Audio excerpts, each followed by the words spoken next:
This episode is brought to you by Paramount Plus. If you don't already subscribe to Paramount Plus, please use our affiliate link by going to talkthroughmedia.com/Paramount Plus. Using our affiliate link gives us a little credit, which helps us to keep bringing you great content. U.S. residents only.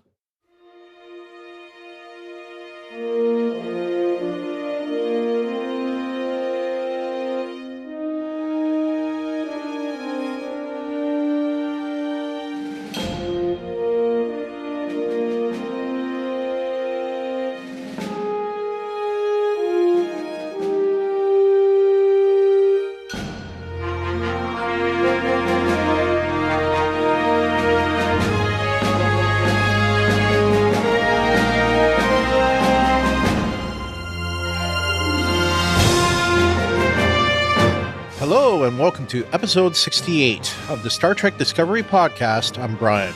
And I'm Ruthie. And we will be covering season 4, episode 7, titled But to Connect.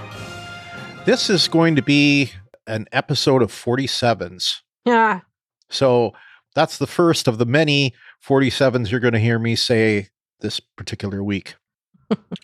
And before we get started, we want to remind you that we provide early access to a virtually uncensored version of the podcast, mostly.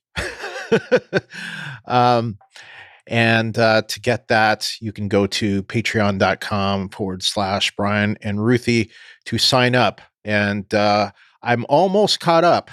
So shortly after we record this one, I will get out episode 6 for the regular listeners, and then Patreon. So hopefully get this later in the next day or two. Incorrect. But anyway, we're recording this on Monday night, so we'll see how good I do. It's Monday the 3rd. Yep. So First Monday of the new year. Yep. So I'm holding myself accountable. But first, we have some initial feedback on season 4 episodes 3, 5, and 6. So many of them. So what was 3? I don't even have that written down. What was it called? Choose to Live. Choose to Live. Yes, the Kuat Malat one. Season 4, episode 5, The Examples, and season 4, episode 6, Stormy Weather. So let's open hailing frequencies. All right. First, we have some errata. Incorrect. This is where I was editing episode 6 and cringing. So many times in the episode, I referred to Adira as she and her. And this is a habit that I need to break. And I apologize to Blue Del Barrio and anyone out there in the LGBTQ plus community and those that are, non-binary. Yes. All those that are out there that are both supporters and in those communities. I mean, no Allies. offense. I'm just old. I am trying to learn that, but if you recall, when Adira first came on the thing, I couldn't even understand it, but I'm getting there. But anyway, I'm gonna slip and sometimes stumble. Just remember, I mean no disrespect, but I'll get it eventually. And I'll probably slip again and again. In fact, I almost did just now, but I heard that. All right. So the second thing I wanted to bring up is something we got on from Andy from the Midwest, and that was about Tim Hortons. We started talking about Tim Hortons. So I mentioned in the episode that I thought that Tim Hortons was owned by Wendy's, and that's not exactly true. Tim Hortons merged with Wendy's, and basically at one point, the largest shareholder of Tim Hortons became the largest shareholder of Wendy's. So it was actually kind of controlled in Canada. Wendy's got spun off into its own company again, and then merged with Burger King. So it's not. Funny thing is, they're not with the third largest burger chain in the U.S. Now they're with the second largest burger chain in the U.S. So anyway, they're with Burger King, and it's a company that's actually headquartered in Canada called Restaurant Brands International, and they also own Popeyes. But they are also 32% owned by a Brazilian company. So who knows? Anyway. So and as Ruthie said, gee, that's a lot of information about Tim Hortons. Anyway, about Tim Hortons. they are a national treasure, and they are literally all across Canada. That was not an exaggeration. And I believe there's somewhere around 800 in the US. So wow. Yeah. I have never been to Canada. Full disclosure. Just FYI. Never been that far north. I don't really like it when it gets cold, so. Yeah. Well, I will be experiencing that on a daily basis pretty soon, but we'll get into that near the end of the podcast. Lastly, we were talking about the age of consent. And one thing I discovered about that, in Yemen, there is no age of consent. Basically, you can't have sex unless you're married. However, so sex outside of marriage is forbidden, but there was a person can get married as early as 9. In fact, they had a case that had worldwide attention where a 10-year-old got a divorce. No. So I just wanted to follow up with that. So that's it. That gives me the heebie-jeebies. I know. All right. So I think that's it. You don't have anything to correct, do you? I don't think so. All right, cool. Not that I can remember anyway. I haven't called Tig anything Janet Reno lately. So. I called her Janet Reno in one of the episodes, and I pulled it. I actually removed the word Janet from the edit. That's hilarious. I caught it when I was editing it, and I was this? It has to have been for episode 5. I pulled it out, and it may have been in the Patreon recording. I don't know, but it was definitely. Are you sure it wasn't when we were joking about it? Because I'm pretty sure that's when I went on and on extensively about. No, it was in the recording. I listened to it. It's like, crap. So, and it was after you talked about doing it. So that's the funniest thing. It's like, learn by example. Anyway, okay, so we have some setting you up for failure on season 4, episode 3, and this is a long lost voicemail. I don't know what happened to it, but somehow we missed this. So it's from our good friend from the Rebinge DS9 and Star Trek Prodigy podcast. It'll be on this feed in a few days. Kim from San Diego. So let's play that. Hey, Brian and Ruthie. This is Kim from Rebinge Deep Space Nine.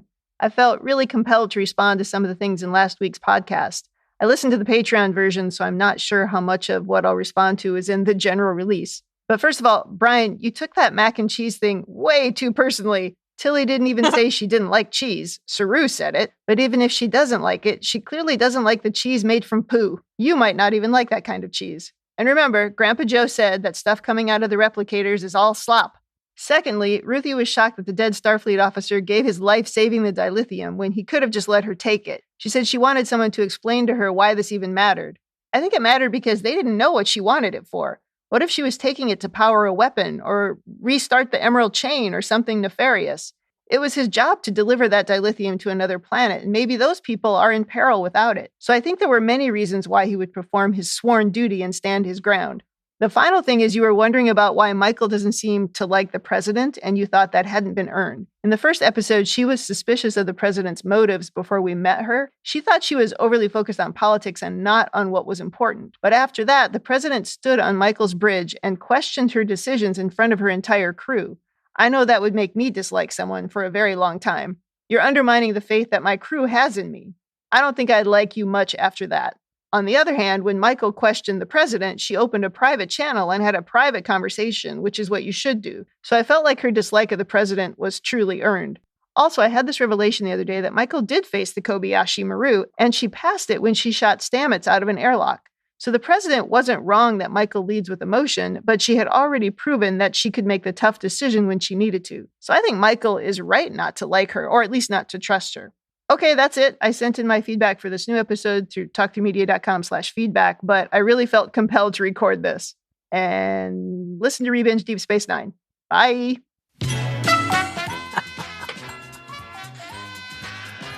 You make a good point, Kim. Who would like cheese made from poo? It's poo cheese. Yeah. Oh. When you start to think about that, that makes like macaroni and Limburger cheese sound a lot more appealing, you know? That's funny. Yeah. I think my issue was with the dilithium, regarding the dilithium thing, was that I get standing your ground, but was it worth his life? We didn't know that it wasn't, but we also didn't know that it was. And I just, again, refer back to my banking experience that, I mean, I never have been held up, but that's the only situation I think where I might have come in contact with that. And of course, we were, always instructed it's not worth your life. Don't do anything to just give them what they want. So I don't know. I realize banking and dilithium, not exactly the same thing. However, if it's free and they're giving it away, then why is it worth someone's life? That's my question. Yeah. Yeah. I mean, yes, it's valuable, but it's also not so valuable that it couldn't be replaced. So right. Especially and someone's life can't be replaced. Especially when a virtually unending supply of dilithium has been found. It would probably take them centuries to run out. Deplete it. Yeah. Yeah. They can also recrystallize it, can't they? Right. Exactly.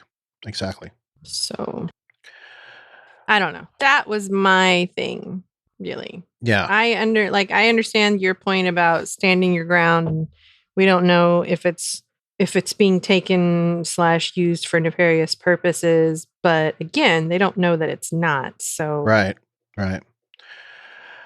Now, I wonder, based on what you were saying, this was feedback from episode 3. So I wonder what on the podcast. Yeah, what Burnham thinks of Rilek now. Yeah, it's a good question. I mean, she's worked with her a lot more, and vice versa, for that matter. They've worked together quite a lot, and we see Rilek kind of relying on her, like as you saw at the end of this episode, first thing she says after the vote is like, I need you, and it's clear that she's running Burnham is going to be, the point person on the mission. So it's clear that, there's a deep, respect, I think there. I wonder what they think of each other at this point. Like, It seems like Rilak has been giving Burnham a lot of opportunity to see what is involved in the political stuff, and Arena. Burnham has performed admirably, as she is a symbol of hope, and I think she is probably being, used as such. And I think Rilek probably realizes that and uses her in, as a tool in a way, but an effective one, and not, manipulating her in any way. I think it's just she needs her, and she's been a great addition to the Federation, and all of Discovery has, so anyway, I wonder where things are going to be by the end of the season. That's what I'm trying to say. Don't know. Yeah. But you bring up some good points about the I can't remember, honestly. I'm so sorry. It's been too long. I can't remember why we felt like it wasn't earned. But you do bring up good points about the first and second episode. Do you think I think it was the second episode. I don't know. Do you think it's earned now? Would be the question. Dislike? Yeah. I think the real question, based on what Kim said, would be, is their amicable relationship earned now? Yeah. I don't know. Maybe. What do you think, Kim? Tell us. Yeah. I tend to think so. I think that there's mutual respect. I think there's mutual respect, and there's common ground, So I feel like the reason why Burnham didn't like her in the beginning was strictly because she was a politician, and she thought that Rilek was just checking boxes or whatever. Yeah. That didn't really seem genuine to Michael's character. Yeah. Like, this dislike happened before the questioning on the bridge. Yeah. So. And the questioning on the bridge was out there. I mean, it was, but at the same time, definitely a faux pas. Yeah. Rilek didn't know her. So, I don't think she would do the same thing now, No, but I think not knowing someone would be further reason not to do that. Yeah. Like, I mean, they were just arguing about that in this very episode. We don't know them or what their motivations are, what have you. So give them the benefit of the doubt. I think that she should have done the same thing. Anyway. Huh. And last thing I was going to say is Kobayashi Maru with Stamets. Yes, I would agree with that. That was a difficult choice to make. And I think she's made several difficult choices, including the one that she had to make in this episode that we're about to talk about, because it was a similar lesson, I believe, is that, if you save the crew of this one ship, you could start a war, versus, not going after them, letting them die, but there not being a war. And essentially that's what we're talking about here. It's like peace can be achieved if she allows her relationship with Booker to fall apart over this difference. And I think she made the only choice she could, at this point. So and in a lot of ways, the Kobayashi Maru just happened again in a different context. So, all right. So anyway, unless you have anything else to say about Kim's voicemail, we'll move on to feedback for season 4, episode 5. Mike from Cleveland, I'll let you read it. Okay, Mike from Cleveland says, this is the examples. I'm giving this episode 10 out of 10. Mad scientists are very interesting. Yes, just about every moment of this episode. This is the second episode in a row now that I truly felt like I was watching a Star Trek show. No, the bridge crew is overranked. As a U.S. Navy veteran, shipboard command structure stands out to me. There are too many commanders on Discovery's bridge. The nitpicky Brian in me is kind of showing here. That's funny. You are so right, though. That's It's true, way yeah. too many. Way too many. Yep. Hold your horses. Zora has feelings? Look, the overweight sci-fi pro wrestling fan in me is now thinking this starship might be kind of hot, but we all know this can't end well. That is hilarious. I absolutely loved this episode. I especially connected with the family tree angle. My wife, mother of my 3 children, who we lost to cancer 6 years ago, was from Japan. When I first sat down with her father to get permission to marry his daughter, I was introduced to I'm sorry, I'm probably going to butcher this, Kosekai Tohan. You'll have to tell us how to pronounce that. It's an official Japanese document that listed their entire family tree. When my future father-in-law realized we didn't have the equivalent in American culture, he and I worked to build a version of this for my family. I have to interject. There are some Americans who do have such things, like my family. I could probably trace my genealogy back to I don't even know what, but that's all my mom. So just FYI, some Americans are way into genealogy. Some aren't, but just interjecting. All right, moving on. There's a Malash book that goes back and traces all the Malash family tree. So, wow. Yeah. There you go. Yeah.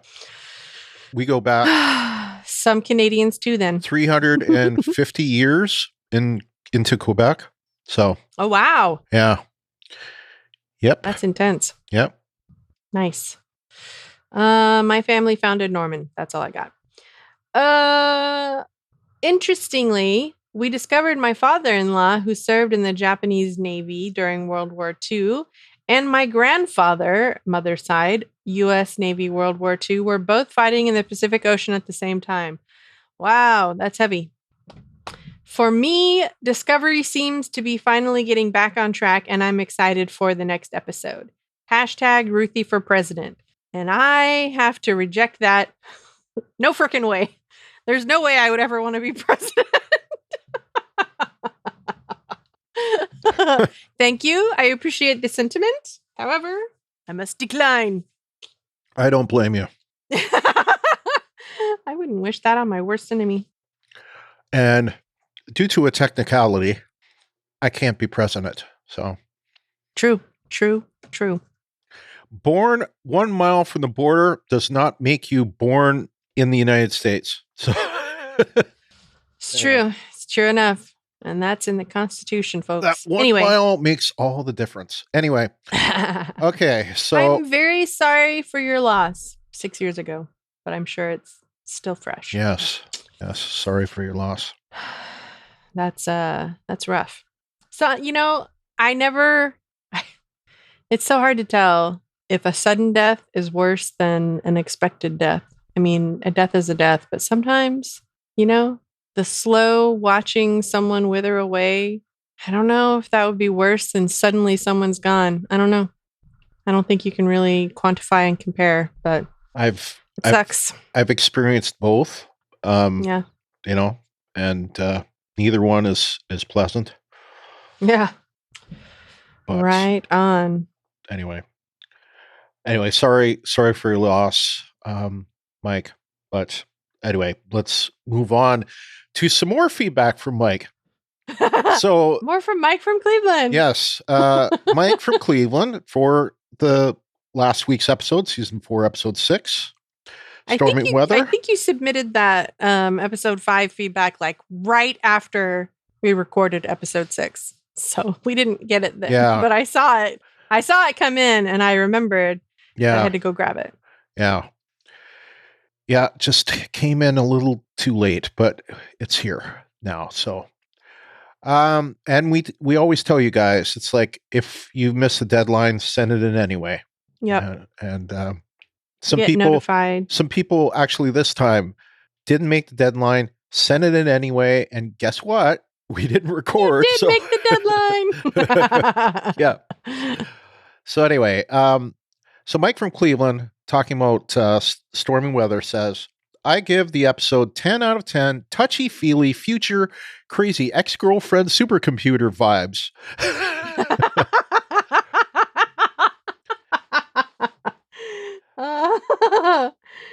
That's funny. The yeses, simply the very Trekness of this episode. In my opinion, this episode was very smartly written. We thought our way to a solution this week and learned to value all opinions. I agree with that. No. Yep. The drag of Michael's and Booker's personal relationship to her character growth as ship's captain. Personally, I dislike the need the show has to show us Michael's personal relationship. I don't need my Star Trek leads to have successful personal relationships. To be completely honest, I doubt it is possible to be a great captain with your partner on board ship. Please stop trying to chick flick Discovery. Ouch. Yeah, I get where you're coming from there. And I guess it in a lot of ways, you know, they'll say like the captain, you know, his or her real relationship is to the ship, not to another person. So to have a relationship with both a person and a ship is difficult. The only one we've seen really do it up until this point was Cisco with you know, with Cassidy Yates, and that wasn't right away. You know, and his wife died prior to you know, the events in DS9. So yeah. Hold your horses. Has nobody on Discovery watched a sci-fi movie? No, they have not. A supercomputer is becoming self-aware and no one is concerned? Really? Well, I would differ for that, because I believe one person at least is very concerned about it, and that's Stamets. But well, Michael is also very concerned. Yeah. She's just hiding it a little bit better, I think. Yeah. She's choosing not to freak out. But this is from the episode before. Yeah. Not this episode. Stamets obviously is clearly freaked out this episode, but I think that's because Zora wouldn't give the coordinates. Yeah. The only that's person true. Yeah, you're right. we really saw who was concerned in the previous episode was Michael. Yeah. So, but no, they have not watched a sci-fi movie. Otherwise, they would all be freaked out. They would be as freaked out as I am by this. I'm like, hello? It's like on The Walking Dead, where there are no zombie flicks in the Walking Dead universe. And, you know, it's like they just happen to make... They don't have the Terminator in Star Trek universe. Yeah. So. Yeah. No Skynet. No Skynet. No, I don't know. I mean, there are so many more. It's so much more than just Skynet. I mean, in the real world, they call it the singularity, and it scares me. So, mainly because I'm pretty sure it's going to happen. Anyway. It may happen, but I think if it does happen, it'll be long after us. But, you know, I don't know. Then Ruthie, you've just seen the Matrix remake, or not remake, but part 4, so it's probably fresh in your thoughts. So, well, I mean, maybe it's always there, though. It's always. It's not something. I mean, like anytime somebody reminds me of it, I'm like, oh, it's gonna happen. We're all gonna die. We're gonna get killed real good by a machine that becomes self-aware. And yep. Anyway, I think the chances of a computer becoming self-aware and not being benevolent are far more likely than a computer being self-aware and benevolent. Yeah. I don't know. Yeah. I would agree. Yeah. He continues, he says, I'm feeling really positive about the path the show is currently on with just one navigation correction needed. Cleveland Booker needs to die this season. I love seeing Michael in the captain's chair, but the chair, the ship, Starfleet has to be her one true love without exception. There needs to be a moment this season when she decides to allow Booker's death to save her crew / mission. I'll cry like a 2-year-old baby, but it has to happen and be permanent. I don't disagree with you. I do. And I wouldn't be surprised.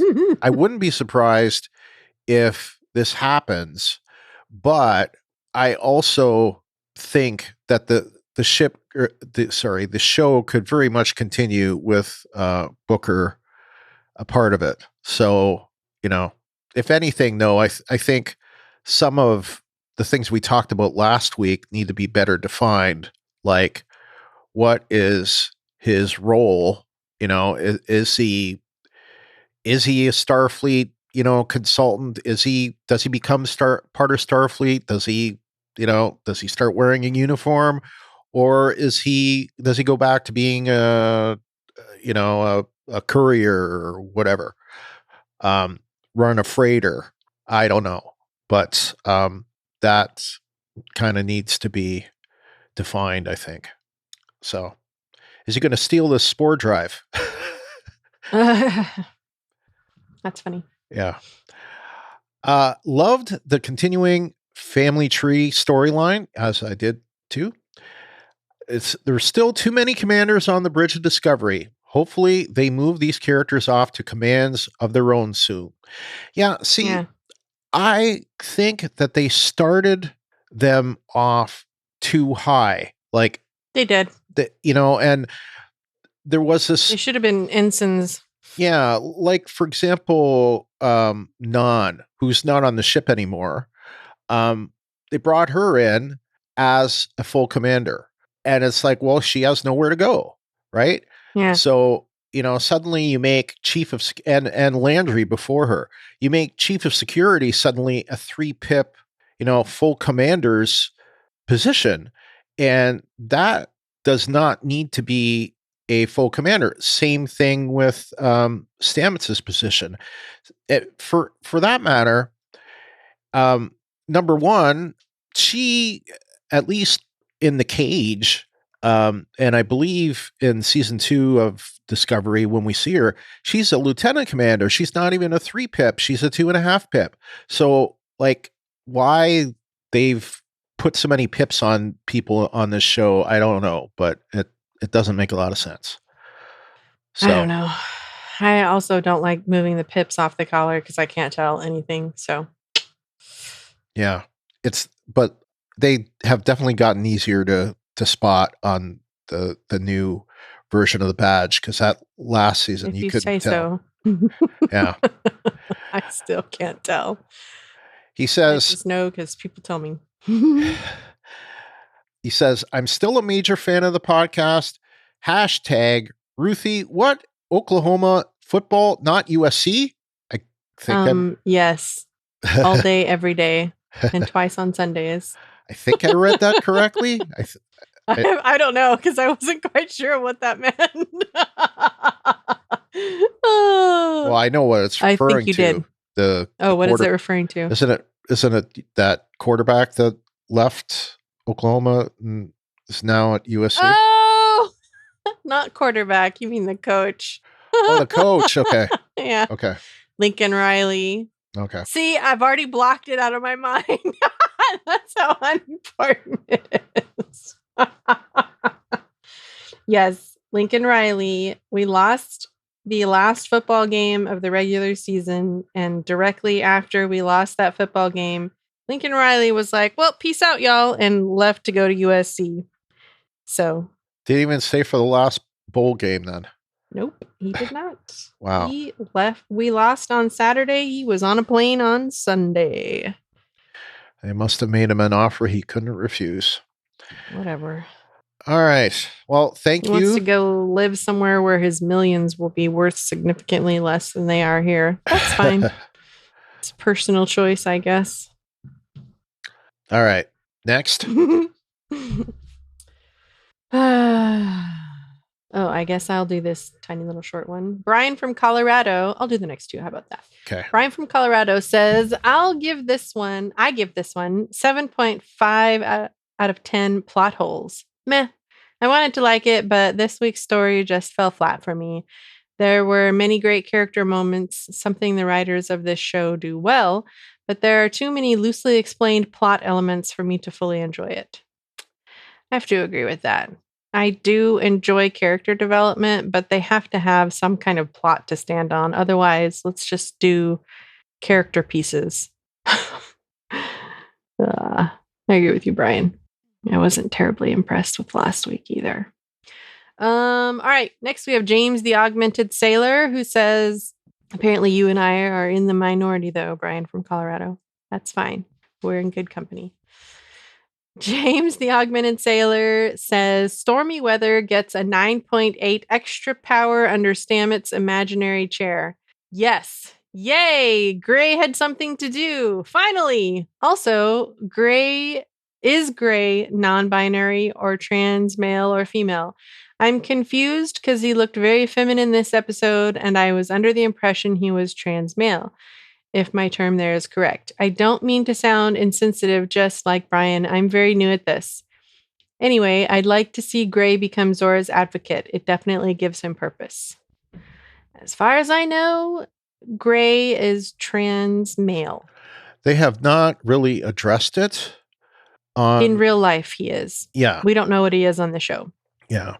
So there you go. Yeah. But yeah, they know for a fact that Adira is non-binary. On the show. Right. But they haven't specifically said. I just know the actor Ian, what's his name? Ian Alexander. Yes. Is trans male in real life. Right. Yeah. Yeah. Anyway, I'd like to see Gray become Zora's advocate. It definitely gives him purpose. This is TNG Trek at its finest, but on a cinematic scale. The episode was reminiscent of the TNG episode with null space. I believe it was called The Loop. No! Q needed correction from Pollard on how to tell Book he'd be okay. I think not. Why is the damn writing so inconsistent here? I highly doubt that Colbert can break down a person's psyche and help them on their own level, but then have a difficult time telling a patient that he's going to be okay medically. WTF? Question mark, exclamation point. Yeah, I agree. It is very inconsistent, which is frustrating. Gray should have been the one to get through to Zora in the ready room. He's the one that seems to really know how to communicate with her. This is another example of Michael doing too much. I love Burnham, but we need to learn to share. Yeah, true. Hold your horses. Why would a dot scream? Is this a sound that was made from its disintegration, or is there some kind of neural net and AI that they have that I'm not aware of? I don't know. I don't know the answer to that question. I was also not sure why the dot was screaming. Somehow connected to Zora, maybe? I don't know. All right. Finally, he says, this is my favorite episode of the season thus far. For the rest of the season, the episodes need to advance the arc, though, or it's going to repeat season 3 or worse. I know I was a bit hard on the last episode, but they really need to get this story arc in gear. I know that last episode was technically part of the arc, but it didn't really seem necessary. That, I think, is a big problem with modern TV and how short seasons are now. There's just no time for the fun one-offs. This episode brought it back to it and was fun at the same time. And of course, it was a Frakes episode. Just to correct you, I went and looked this up. I didn't remember this, but the episode that actually has null space in it was the TNG. It's funny that of all things, when you're talking about Adira and Gray, the episode that is in question is The Outcast. And that's Haha. the one, where the Janai, Riker falls in love with, Mhm. the one who identifies as female, and they're not supposed to identify as Male or female? male or female. Yeah. So, that one, I thought that was a very interesting episode. it was, liked it was, that was, season 5, episode 17 of TNG. So, let's see now. So feedback on last week's podcast, Kim from San Diego and Prodigy. Now she is referring to what was released on the Patreon feed. So, and of course, Rebinge DS9. I didn't say that.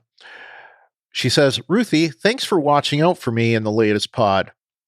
I do sometimes have to skip ahead when people start talking about DS9 so as to not get any spoilers, but I coincidentally watched the episode in question yesterday. So for a change, I already knew about that one. Hey. I thought that was cool. That was funny. But in general, anytime anyone starts talking about that 30-year-old show, I cover my ears. La la la la la. La la la la la. I can't hear you. Yeah. Yep. I gotta watch out for my peeps. And since I know that you're watching that show, then that's why I did that. Otherwise, I might not have. I mean, I can't.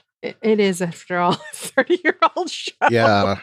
But I know you're doing the podcast and that you haven't watched it. So, yeah. And you're into, deep into season 4 at this point, and this is where the show starts getting really good. Really good. Yeah.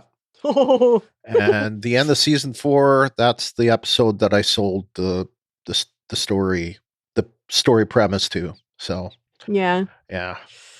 I can't remember which season my most favorite episode of maybe TV ever is. Season 6. But yes. Yeah. Oh, I love it. I'm so excited for you to watch it. It's so good. Yeah, it is.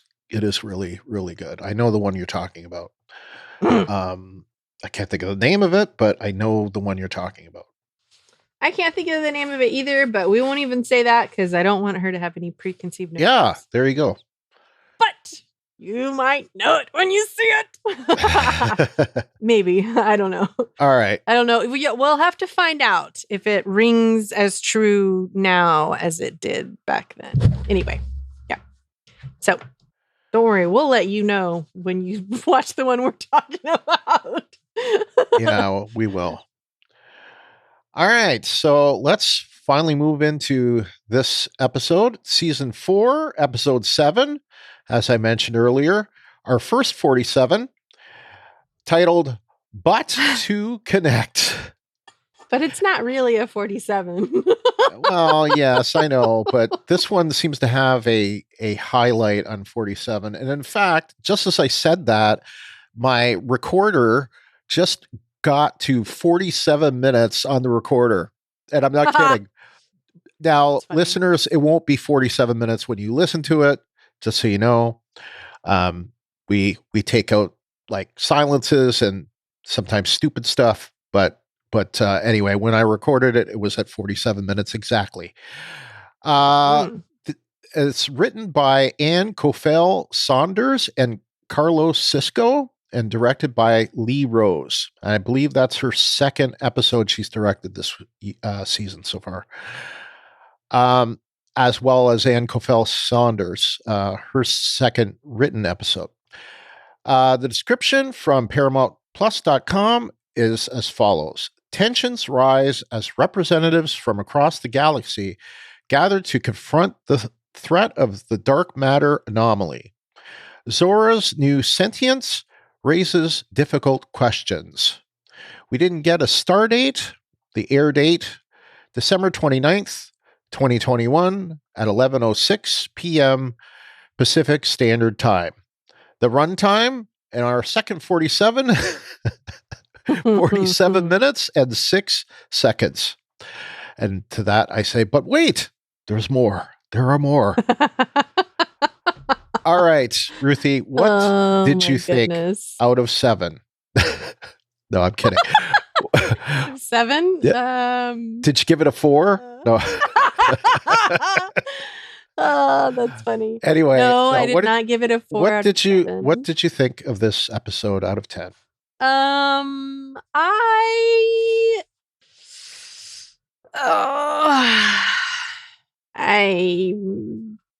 Gosh, I'm gonna give it. What am I going to give it? I'm gonna give it an 8. 8 out of 10 group hugs. Okay. This is definitely not my favorite of the season. I didn't hate it, but there were some things that I didn't like about it at all, and some things that were just head scratching to me. Yeah, I had a lot of that. Yeah. I'll give it 8.6. 8.6 out of 10, and I'll call it, let's see, portable spore drives. I don't know. I may think of something better, but how about portable spore drives that are a little smaller than Grudge's cat carrier? Yeah. Yeah.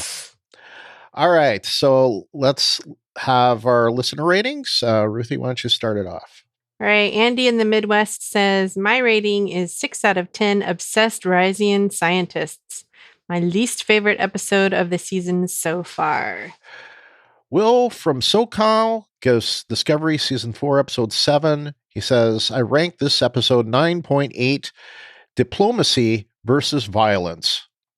Wes from Minnesota says, holy cats! This is a perfect mid-season finale for Star Trek ever. It got me hooked, and I can't wait for the second half of the season. I give this episode 9.5 virtual notes that say, I love you, Michael. Take care of my girl out of 10. Ooh. And yet, it's not a 10. I still can't figure out your rating scheme. You can't be perfect and get a 9.5. It's not. It's.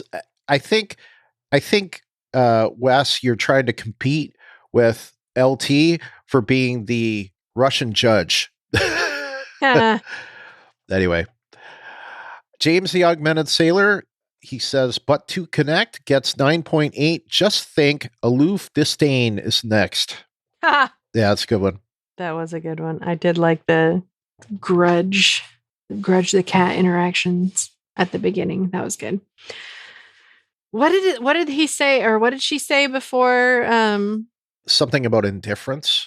Yeah. Something indifference, and then aloof disdain. Yep.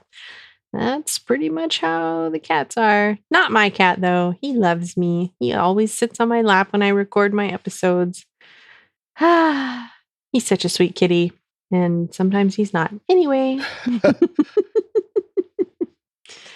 LT from NC says 9.7 out of 10 unexpected cat porters and rogue AIs. Brian from Colorado says, I rate this episode 9.5 suitcase spore drives, and I'm glad that I added that little part about Grudge's thing, because that was too similar to what Brian said. Otherwise, yeah. Portable suitcase, same thing. Yep. Suitcase spore drive. That's funny. Mike from Arizona says, but to connect gets a 9.8 out of 10 Ensign Zoras. This was an excellent episode, building to an intriguing second half of the season. All right, so let's move on to our yeses. Yes!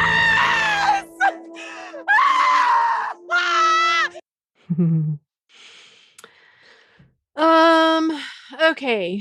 First, we have Andy from the Midwest, who, because, he did give us 6 out of 10. His only yes for the week was the preview. So, yeah, Yeah. which wasn't really in the episode. Yeah. And I wrote in italics here. I said, we're going to cover most of what Andy said at the end of this episode because there are some that don't want to hear about what's, mentioned for next time. They actually shut off the episode and don't watch any further. So we'll talk about it at the end. But yeah, I just put it in there just because it was there. All right. Will from SoCal, he says, the assembly following the Federation's values by choosing to seek peace through first contact. Yeah, I would have been disappointed if they had voted for attack. It was kind of, I guess in some ways a foregone conclusion, but knowing that it wasn't all Federation, would, could have swayed things a bit, but thankfully it did not. So Zora joining Starfleet and can now take the comm. I think it's Khan. Yeah, I think it is. Yep. Saru and President Tarina sharing a love connection over flowers and tea.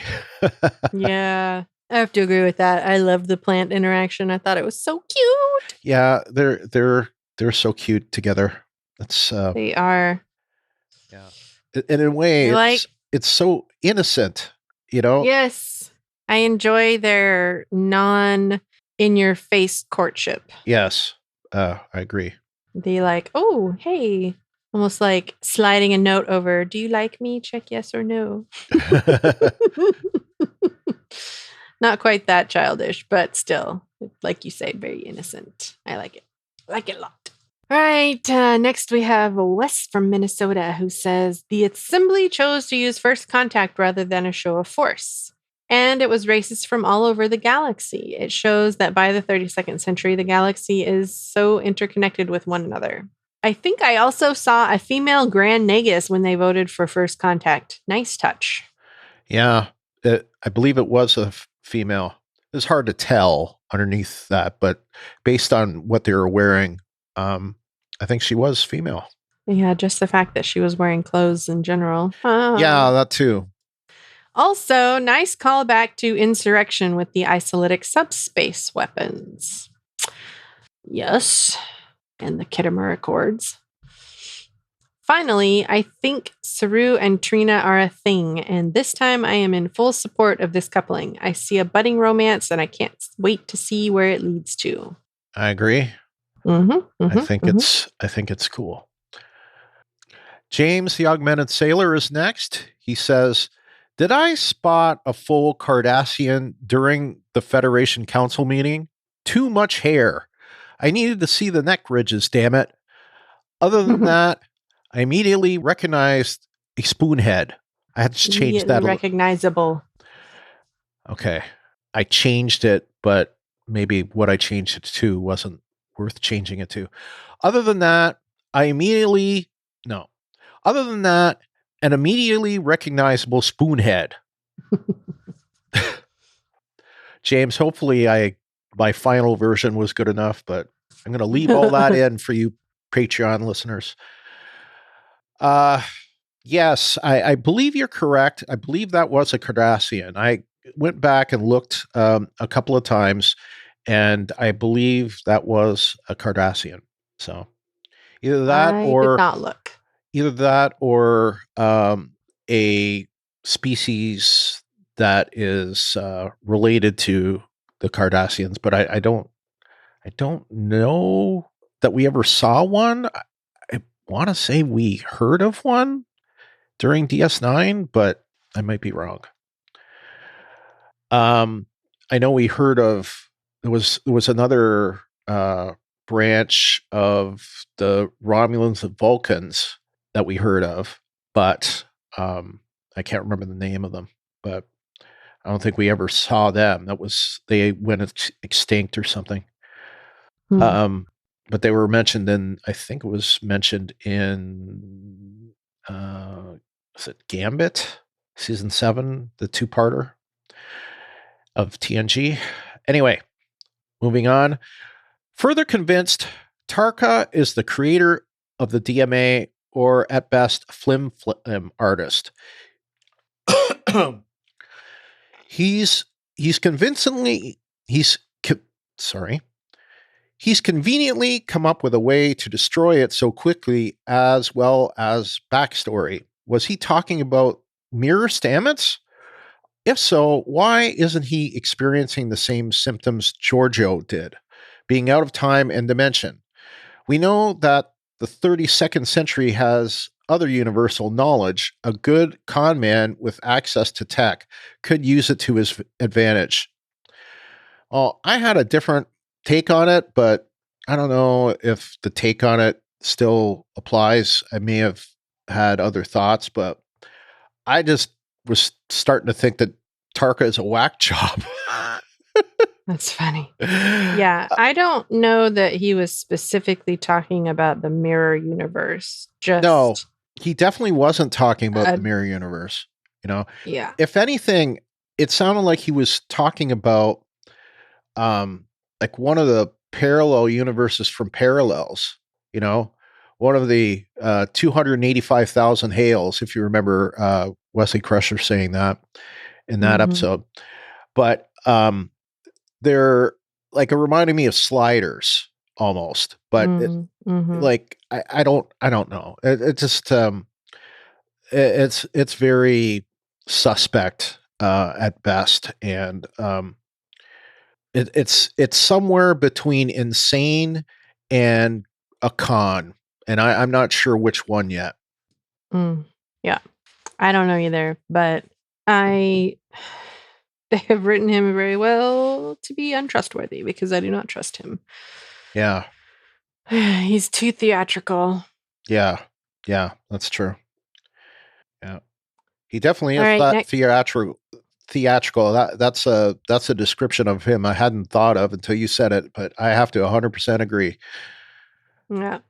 I was trying to think of the right word when I was watching this episode and he did his little show.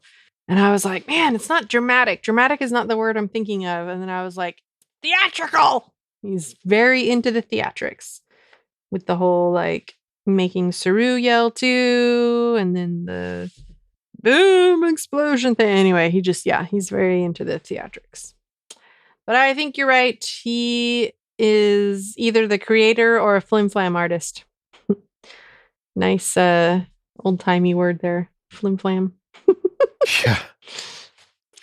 All right. Next we have Brian. I remember Picard calling Q a flim-flam man. Yep. Next we have Brian from Colorado, who says, I enjoyed the ethics discussions in both the A and B plots, even if they were utterly predictable. True, they were utterly predictable. But they were enjoyable. Earth was represented at the Federation Assembly, so hopefully they'll get back into the fold. I liked seeing all of the species represented there. Gray is leaving. I'd rather he just be a recurring character and not be a regular on the ship, so this outcome suits me fine. I agree with that. Yep. Saru giving the plant to Trina was sweet. It was. And the episode ended on a cliffhanger, which is appropriate for the mid-season break. And I'll just say, let's hope that Earth gets back into the fold. Yep. It's got to happen. So. Yep. Mike from Arizona is last on our listener yeses. He says, it was great seeing representatives from Earth and other worlds such as Ferenginar. I liked how they addressed Zora, including her offering her own self-destruct device and then having her commit to serving Starfleet. Yeah, the self-destruct device I thought was unexpected, but I liked it as well. The addition of multiverses also sounds intriguing, and I hope if that's what they're intending to do, because I know that that's been done in other, like in Marvel and whatnot, and we already have that to an extent with the movies. I don't know. I don't know how I feel about that. Well, plus we already did that. Been there, done that in this very series. Yeah. So, Like I don't know. I don't want a show where we're in an alternate universe because it just, I don't know. I don't want that. Anyway. I don't think we're in an alternate universe right now. Right. I hope not. All right. So that's it for our yeses. Ruthie, what did you think of the show as far as yeses? I I liked the whole Grudge the Cat interaction thing at the very beginning. We got finally a legit 47 reference at the very, very beginning. Yes.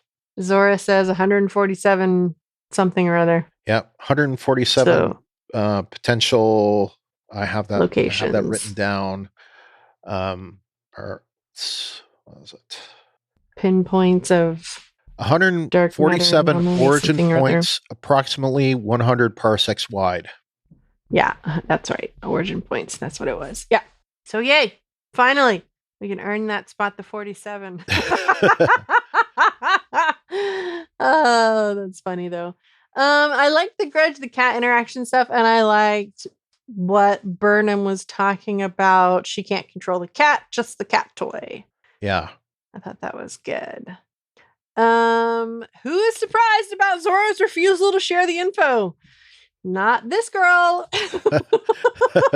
Yeah, in fact, she sent me a message as she was watching that said something to that effect. I'm sorry, Dave. I'm afraid I can't do that. Oh my gosh. Yeah. I mentioned in the notes, I think I didn't put it in my yeses, but I mentioned it later. I think it's cool that some of the topics that you brought up last week about Zora came up this week. Like we didn't even have to wait very long.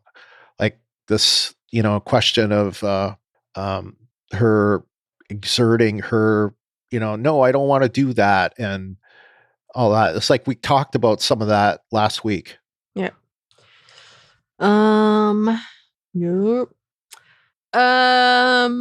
I loved Stamets' reaction when he walked in. Zora, music, group hug. Yeah. I thought that was hilarious. Yeah. Oh my goodness, that was funny. And I think I already mentioned the plant interaction and the Grudge joke at the end. Zora, where is Grudge? Grudge is approximately 5 meters in front of you, Captain. I was like, was that a joke, Zora? Is Zora making a joke? Zora's making a joke.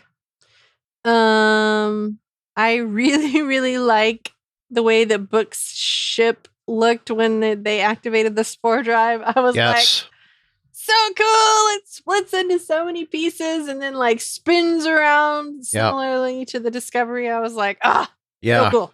Yeah, I had that down too. In fact, I'm surprised that it was only us that came up with that one. But I know. Yeah. It was especially cool. Yep. I thought how they did the assembly was cool. How it was like all, kind of several levels, that went down and down and down. And I know that the wall, as they call it, is circular and it has 2 levels. So they basically stacked them. So they had, 20 people in one shot and they composited it with 20 people in the next shot and stacked them up. And, so I thought that was cool how that was done. And it was effective. And you could also see that some of them were virtually there. So. Yeah, I did not like that they were all standing though. What the heck? Yeah, that's true. I could have. It's like, man, can I get a chair? Yeah, I agree with that part. Our man Kovich, I've mentioned this before, but he seems to be an expert about everything. So I still think there's a possibility he's a synth. Maybe. But even if he is a synth or if he isn't a synth, I think David Cronenberg has been an unexpected plus in the show, and I like it whenever I see him on screen. I just remembered what rating I was going to give. Oh, okay. I was like, why didn't I write this down? It's because I Googled it. Oh. Experto credite. Ah, yes. Yes. I got that written down too. Yep. I was too busy Googling, what does this mean? And that was going to be my rating, but I forgot to write it down. And then I was looking at my notes and I couldn't find it. And I was like, you should have just looked at I had the note in the notes. Experto credite. Trust one who has the experience. Yeah. Yeah. Well, I just now remembered you were talking about COVID, and I was like, oh, yeah. Yeah. Well, awesome quote. Yeah, it is too. And how it seemed to just like kind of shut her down from doing what she was doing, which I'm going to talk a little bit more about in a few minutes. It seems, we were talking about this earlier, but it does seem to me like Rilak has complete trust and faith in Burnham at this point.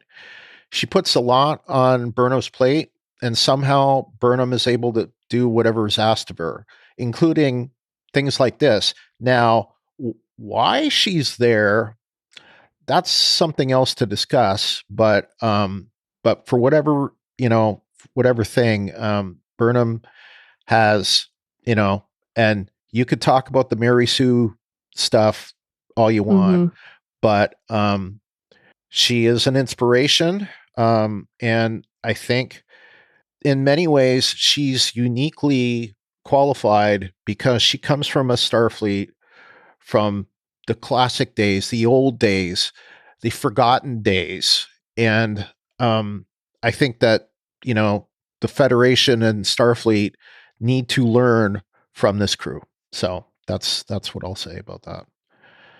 That's it for my yeses. I may have more to say in yeses, but I've got no's and hold your horses. So I'll get to all of that.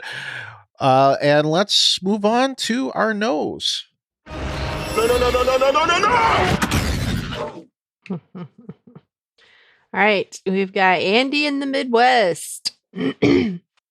No, the gathering of galactic representatives. First, she said there were representatives from all 4 quadrants. It would have been cool to see more of them, maybe like Talaxians and so forth. Yes, I agree with that. Although we saw many, there were a lot that were missing, and some dubiously missing, like the Klingons again. And somebody else. What has happened to the Borg? Where are the Borg in the 32nd century? Did they exist? Have they been wiped out? Well, we know they were.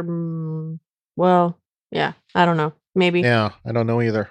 And I don't understand the all 4 quadrants. What 4 quadrants? What are we talking about? Delta quadrant, gamma quadrant. Yeah.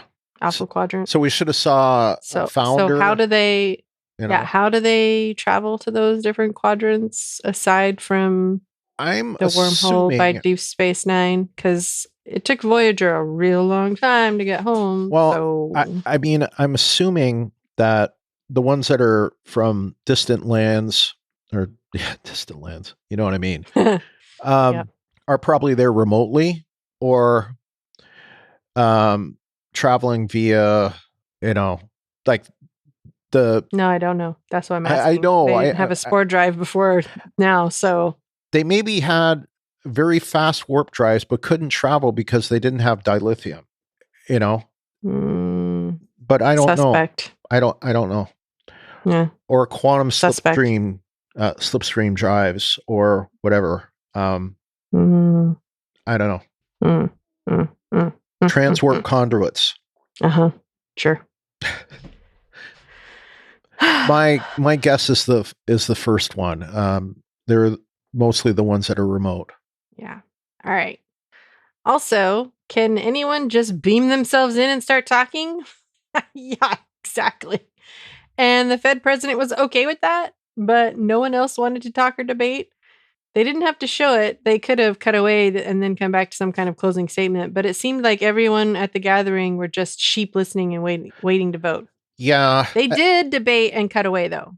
Yeah, they did. At the very beginning. They did, but it was all very haphazard. And, you know, I mean, I would expect it to be more like what we see, I don't know, in Congress or, you know, House of Commons or whatever, where people get to speak. And it wasn't really, well, Rilak tried to bring that on, and get some kind of order, where people weren't talking over one another. But, you know, it did seem very much less structured than it probably should have been. But at the very beginning, they were doing exactly that, though. And they did cut away. Yeah. To the thing with Zora. So we didn't see probably 90% of their debate, I would say. However, we did get back to the closing statements. But I have to agree with you about the beaming themselves in and just start talking. And then the president rewards the bad behavior. Yeah. That's what I was going to come back to is, you will not get any debate with me about that whole thing. That shouldn't be allowed, and they should have taken Tarka should have been away. able to put her hand on his shoulder and beam him back to where he was. Yeah. or how? Sorry, bro, that's not going to fly right here. Have it so that there'd be some kind of barrier so that you couldn't beam in like that. You could watch, but you couldn't beam in. I mean, there's definitely there'd definitely be security reasons to have that, even for Tarka, you know? Right. Well, and my whole thing is I understand that there are okay, so this is supposed to be some kind of assembly debate, whatever, blah, blah, blah. Ostensibly, there are official representatives there. So for my opinion, I could understand why Book is there because he's the last remaining Quajon. But Tarka, I'm like, is he just the peanut gallery? And they're just allowing the peanut gallery to just pop in and start, waving their hands around and, doing hocus pocus stuff. I don't know. I didn't like it. I didn't like it the first time I watched it. I didn't like it after I read your feedback. I didn't like it the second time I watched it. So I agree with you. Yeah. I didn't like that beaming in and starting to talk crap. It was ridiculous. If anything, I might have appreciated it more if Tarka did something to beam in. In other words, no one else could have beamed in but him. He gamed the system or something? Yeah, exactly. He did something to circumvent the, so he picked the lock. Whatever. Yeah. You know what I mean? Yeah. Metaphorically. I can totally see that too. And then after they've had all this discussion, blah, blah, blah. Then instead of being elaborate, other people should have been well, wait a minute. What's this thing he's talking about? That I can get behind. But this whole treating his suggestion like it's a viable suggestion at all. Wow. Just no. That was just I got big things to say about that. Yeah. Big things. Yeah, I didn't like it at all. Huge things about that. All right, moving on with Andy. He says, also, why did Burnham get a vote? What planet is she representing? Earth already had someone there. I know it was just so that she and Book could publicly disagree, but it makes no sense. I don't get this either. I don't understand it. She may have been voting on Rilak's behalf, maybe, or for Starfleet's behalf. But then you have to ask the question that other people have asked in here, which is, where the hell was Vance? Yeah. Where the hell are the other, the rest of Starfleet, the other admirals that you would think when they're talking about first contact and it involves Starfleet, you would have more than one frickin' officer of Starfleet there, you might think such a thing. Yeah. So I don't really get that. I don't either. Yeah. It's because Oded Fair was busy Yeah. this week. Yeah. He couldn't make it, so they didn't have him there. Yeah. But they didn't even say anything about why he wasn't there. I don't Right. know. I didn't understand why Burnham was there either. I'm like, I get that she's the lead of the show, but she's still just one Starfleet captain. Well, I mean, Picard was the captain of the flagship of the Starfleet, and he wasn't present for every major thing that happened. Right. I just don't.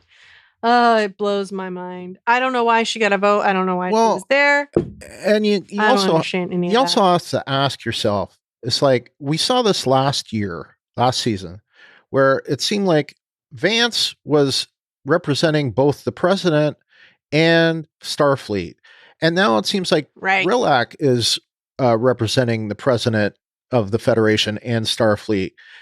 It's like they switched. It's they switch positions almost, but I don't really get it. And is there only one admiral? Yeah, I don't know. I don't get that either. It just there are many questions that are being that are coming to me at this point that I love the show, but I've said it before, we could write a better show. Yeah. Well, anyway. I mean, we don't even have to write a better show. Let us read the scripts and let us poke holes in them. We'll give you we'll give you notes. Have somebody. Believe me, we don't. We'll give you fantastic criticism. We won't even charge for it. We just want a better Star Trek. Okay, I'll charge, baby. I was gonna say I'm gonna charge for it. I take that back. They can afford it. Yep. All that Paramount Plus money. Definitely. I also had a response to this. Navarre seemed to have multiple people voting. So I wondered, like, perhaps it's like Congress or the House of Commons where you have a representation by population. I don't know if that's is that what they call it? There's like for example, the state of California has more congressmen, more in members of Congress than any other state because the population of California is far and above the population of any of the other 49 states. That is true, but I think California and New York are pretty close in population, so they probably have the most representatives. And yes, it is by population.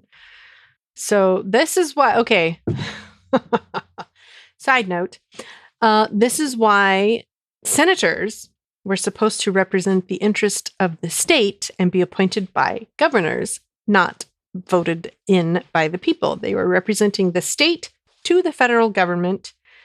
Congress was representing the people to the federal government. However, that has been bastardized and is no longer that way. So, Congress is by people. That's why there are more Congress people from certain states than there are from other states. Yeah. And in the case of the Senate, there's 2 per state. Correct. Doesn't matter how big the state is. Correct. Which is why there are only 100 senators and there are like 500 and something, 573 Congress people, I think. 435. Like 435 Congress people. For a total if I look that 535. up. Is it 535? Oh, total. Yeah. If they're 100 plus 435 is 535. It's pretty easy math to do, even real late at night for me. Yep. It's scary. I have not taken the citizenship test, and I still know that shit. That is amazing. Yeah. I knew it was 500 and something. I just couldn't remember if that was total or split. Yeah. Anyway, yeah. So it's a little U.S. government class right there, real quick. Well, the House of But I Commons is don't- the same way. Like it's also that way. Is it? Yeah. I know next to nothing about. Well, you say House of Commons. I assume you're talking about the UK, or Well, talking about Canada. I'm talking about Canada, but I okay. believe the House of Commons in the UK is the same way. I'm not 100% sure of that, but I know that in Canada, ridings are kind of divided by population. So, the province of Ontario has the most seats. The province of Quebec has the second most, etc. Yeah, gotcha. Well, anyway, I don't know that it's like that, though. I don't know why it would be if you're talking about member worlds and non-member worlds. Yeah, that's true. Really, it should be one representative from the Federation, which if President Rillick is the president of the Federation, she should be the representative for the Federation, and then representatives from the other non-member worlds. So this is why I was confused about this, because I understand having people outside of, I don't even know if there are other coalitions of planets aside from the Federation out there, you know? Yeah. We talk about the Federation so often, but it's not out of the realm of possibility that there could be other like-minded or similar type groups. Yeah. And I don't know. It seems like, though, the way that they've set up Star Trek, that they kind of disregard the fact that other people may, there are other planetary systems, but those aren't really those are like planetary systems. That would be like, they're talking about Earth United. I'm pretty sure that Earth included the Moon and Mars. Yeah. That's all Earth.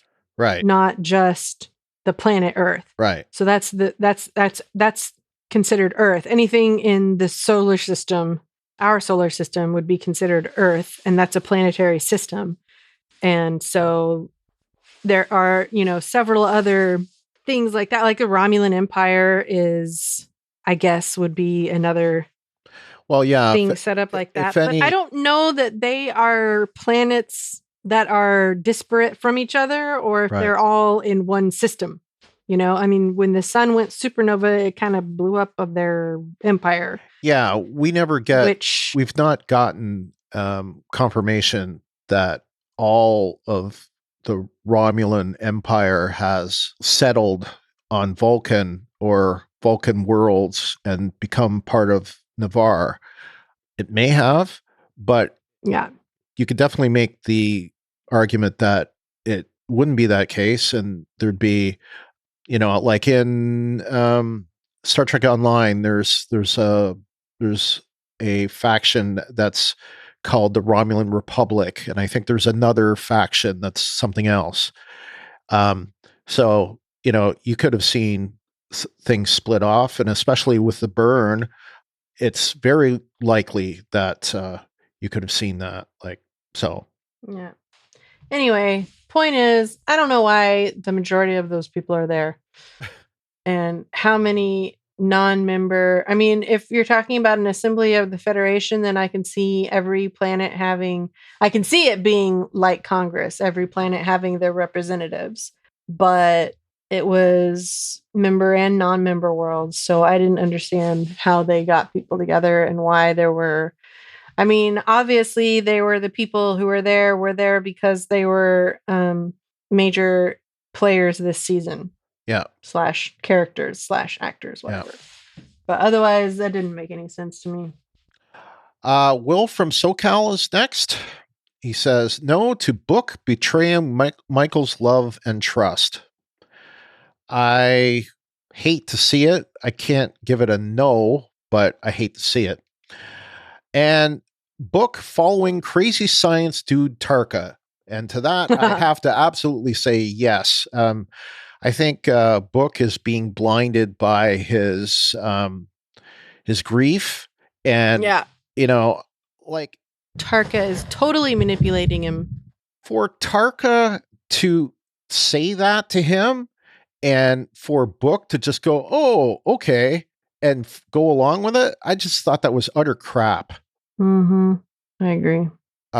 Wes from Minnesota says also, Book, after this utter betrayal, I don't think this romance between these two is going to last.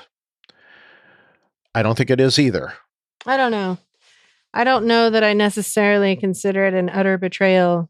I think he is being misled by Tarka and not thinking clearly. But I don't really like the way that the trajectory that they've got Book's character going on this season. Yeah. All right. Next, we have James, the Augmented Sailor. Zora created her failsafe. Why would she not be able to alter it to save herself? Also, they're using a fully integrated Zora inside the ship's computer to analyze it. Yeah. I agree with this too. Yeah. This is why while Stamets' reaction was funny, he is not wrong.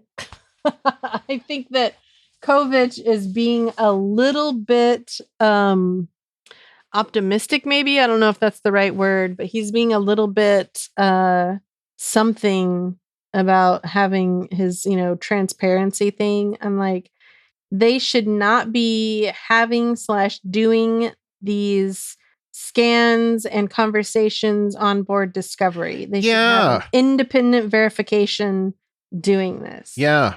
Yeah. It's like, physician heal thyself. I mean, come on. You gotta like tell me what's wrong with you. Nothing's wrong with you. Okay, great. Like, nah. Yeah. Yeah. You would think they would have the discussions off of Discovery and maybe on the space station, and like, if there's any question as to her intentions or, what they're going to do with her, you would think those discussions would be held off site. But then again, if Kovic is saying all of this must be transparent to Zora, then I guess it makes sense. No, but it doesn't though. And it's because of what James says next. How do they know the data they're looking at isn't altered? I'm not saying Zora is malevolent at all, but why does Stamets flush his critical thinking down the toilet once he has the device? That is completely true. You can have a completely transparent conversation with Zora, not using Zora.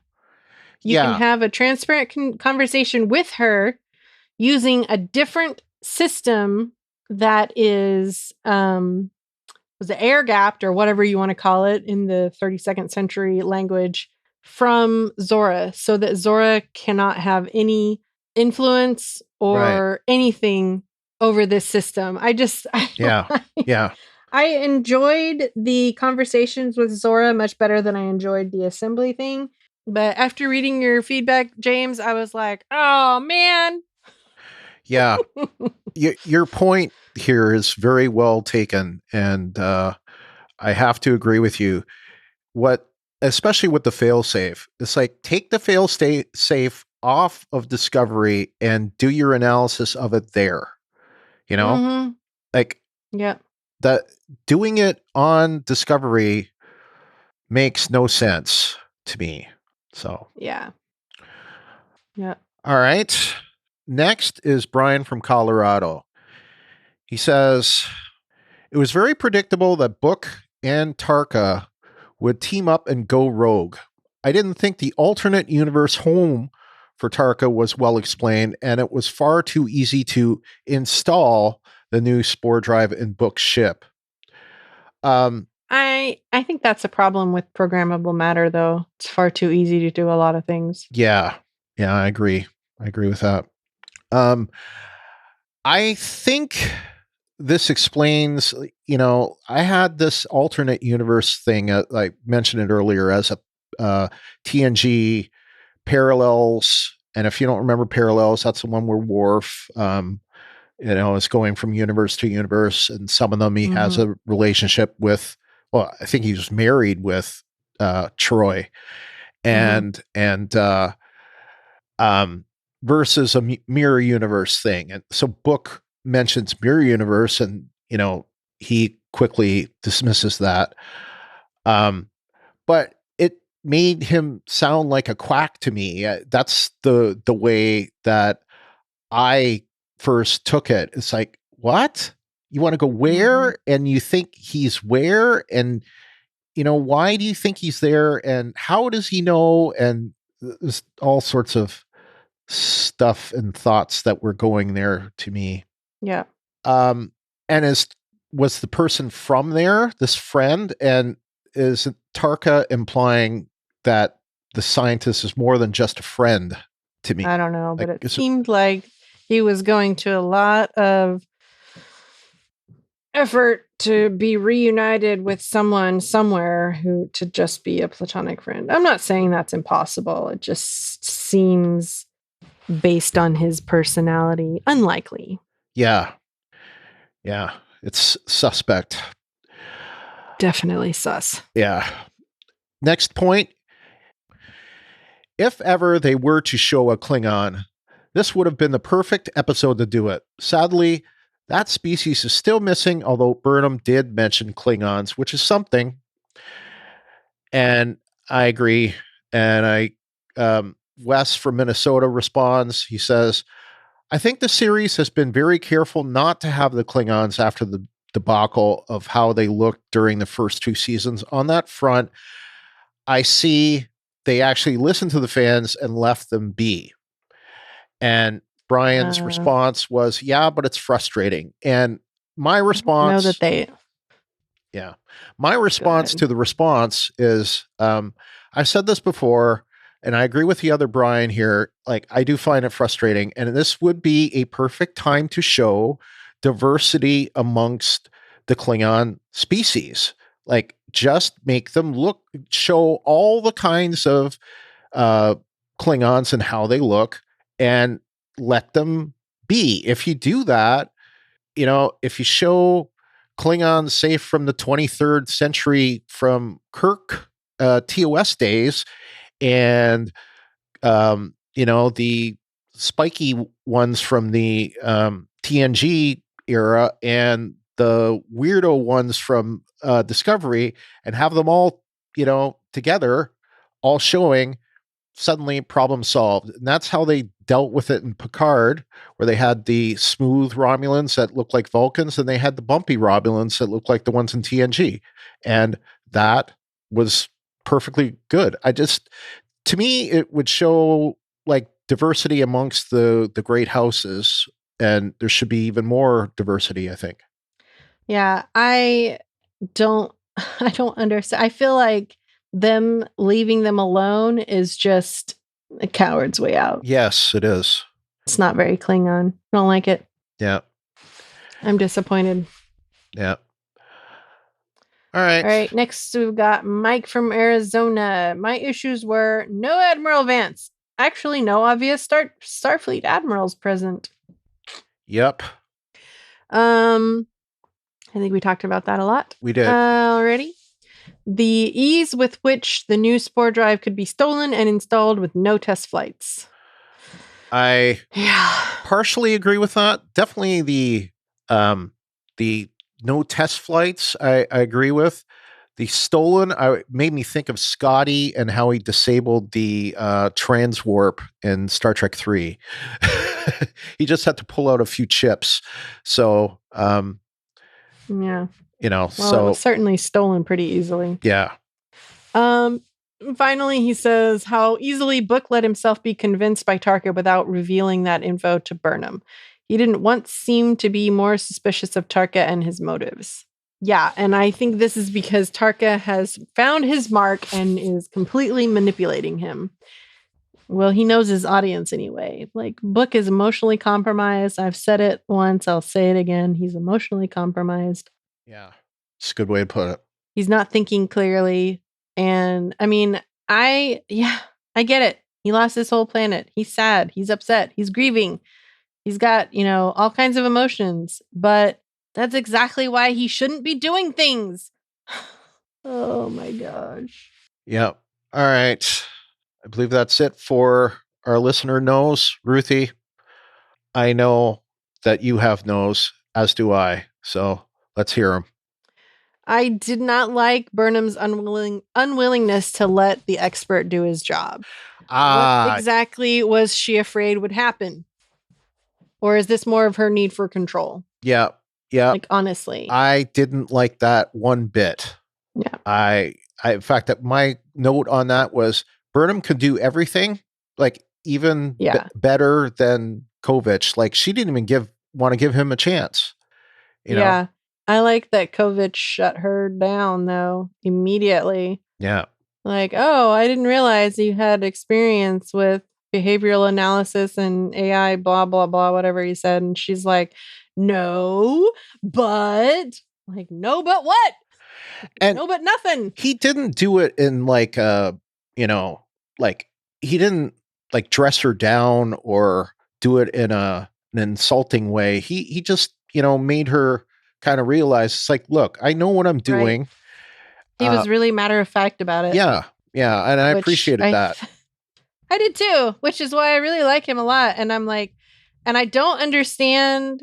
I don't know. I just feel like they've written themselves into a corner with a lot of what's going on this show. And maybe this is an effort or an attempt to back out of that. But then when they had her, just go off to basically vote and run the assembly kind of a thing. I mean, I don't know. It's not that she was running it, but I was just like, ugh, why is she even there? She is a captain. Yeah. Even if she's the president's favorite captain, she's still just a captain. Yep. I mean, yeah, she's not, what do they call that? Is it COC? Whatever. For what? What are you talking about? CNC. That's it. Chief of commander of whatever it is. It's I know it stands for CNC is the initials, but basically the one that runs everything. Okay. It is too late at night for me to try and think what that might be. Yeah, I don't know. I did not like how the teenagers just burst into the room. Like, are you serious? Come on. I just so they could be on the episode and prove that they're teenagers again. Whatever. Commander-in-Chief. That's what CNC stands for. Okay. I had to look it up. What else you got? All right. Commander-in-Chief is the president, though. Yeah, but there's a commander-in-chief in the military, too. I mean, those I guess were really my main no's, but they were kind of major. I think I've talked about my other no's anyway. All right.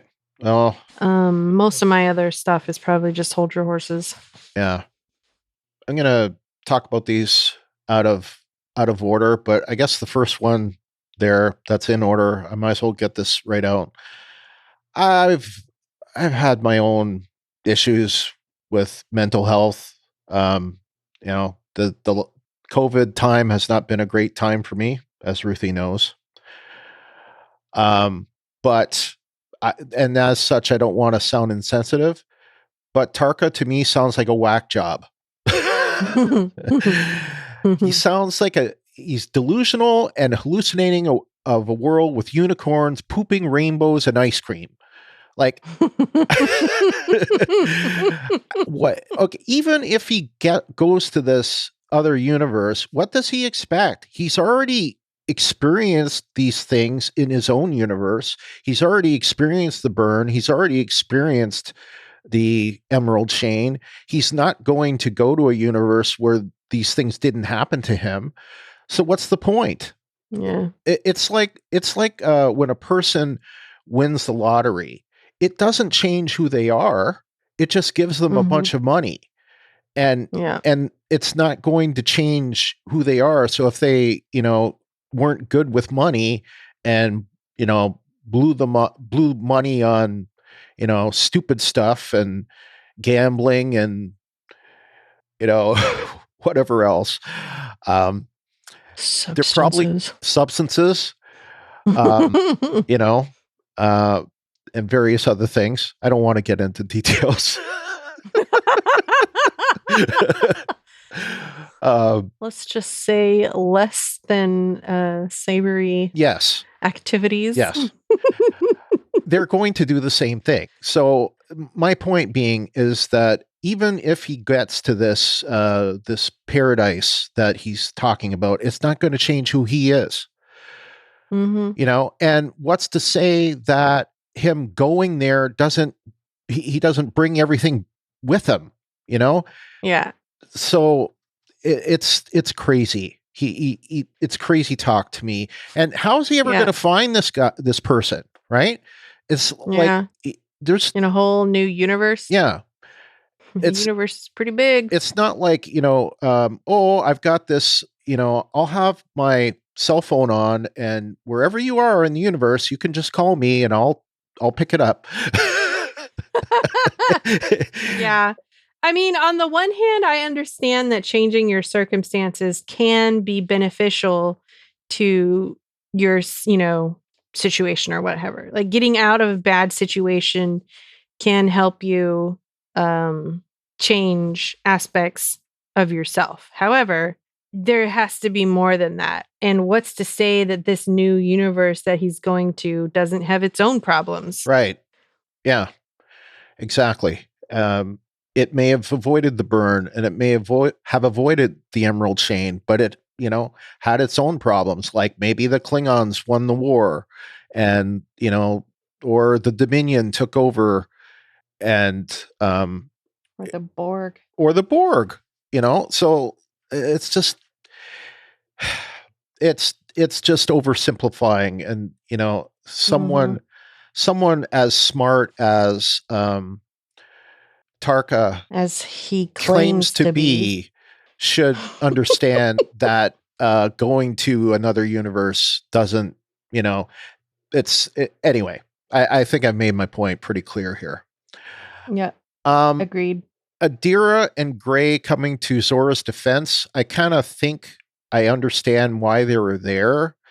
It's all a part of that whole thing about being seen, I think. But I didn't think that they really provided much support there. There really wasn't much for them.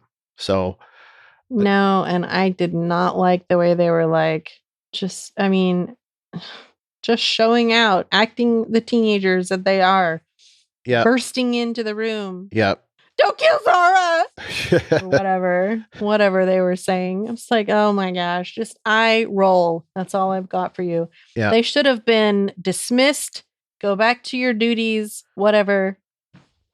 Leave. Or at least, you know, like buzz in to say, I would like to be able to speak on behalf, or, you know, while they're on or break. Or just a knock on the door. Yeah. Something. Like just, I don't know, talk to Saru during break and request, you know, permission to speak or something. I don't know. It just, how it was done wasn't done very well. Either as characters or written, you know, so. Yeah, exactly. Yeah. And they're talking about, you know, the chain of command on the ship, but everybody blatantly disregards it all the time. So it's not like it's really that important. Yeah. Okay, so I just thought of another no that I have. Go ahead. Okay, so these are the ones that I'm going to do out of order. This is a nitpicking one. So it was very weird. I see. Sorry, I was looking at your nose and I see one that I've got too. Yeah. Go ahead. Yeah. We can agree about it. Well, yeah. So it's a yes if you raise your hand, and a no is basically don't do anything. Why is it not a yay or a nay? Like, why is it? I don't get this particular type of method of voting. I didn't understand the raising your hand thing. Yeah. Are you freaking kidding me? So in other words, we're going to have the peer pressure vote. Yeah. All right. And what if everybody who wants to do first contact, raise your hand. And what if sure your not species, to look at your neighbors. What if your species doesn't have hands? Yeah, exactly. I mean, there's no yay, nay, or abstain. Right. I mean, that was so badly done. I just was like, get the out of here, man. You can't like ring in on your little fancy device and, vote anonymously. Yeah. Hello?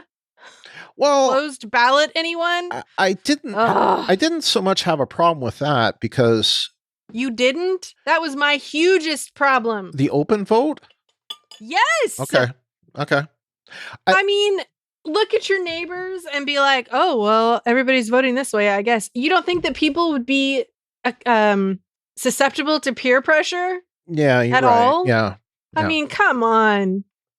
There's no way that you can have any kind of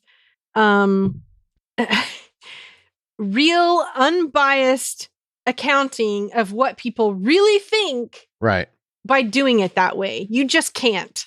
I guess I wonder, maybe you know better about this, but like I've seen votes being done on C-SPAN and it seems to be conveyed that way, but maybe they've already voted. I don't know. And then it's just a question of demonstrating it that way. I don't know.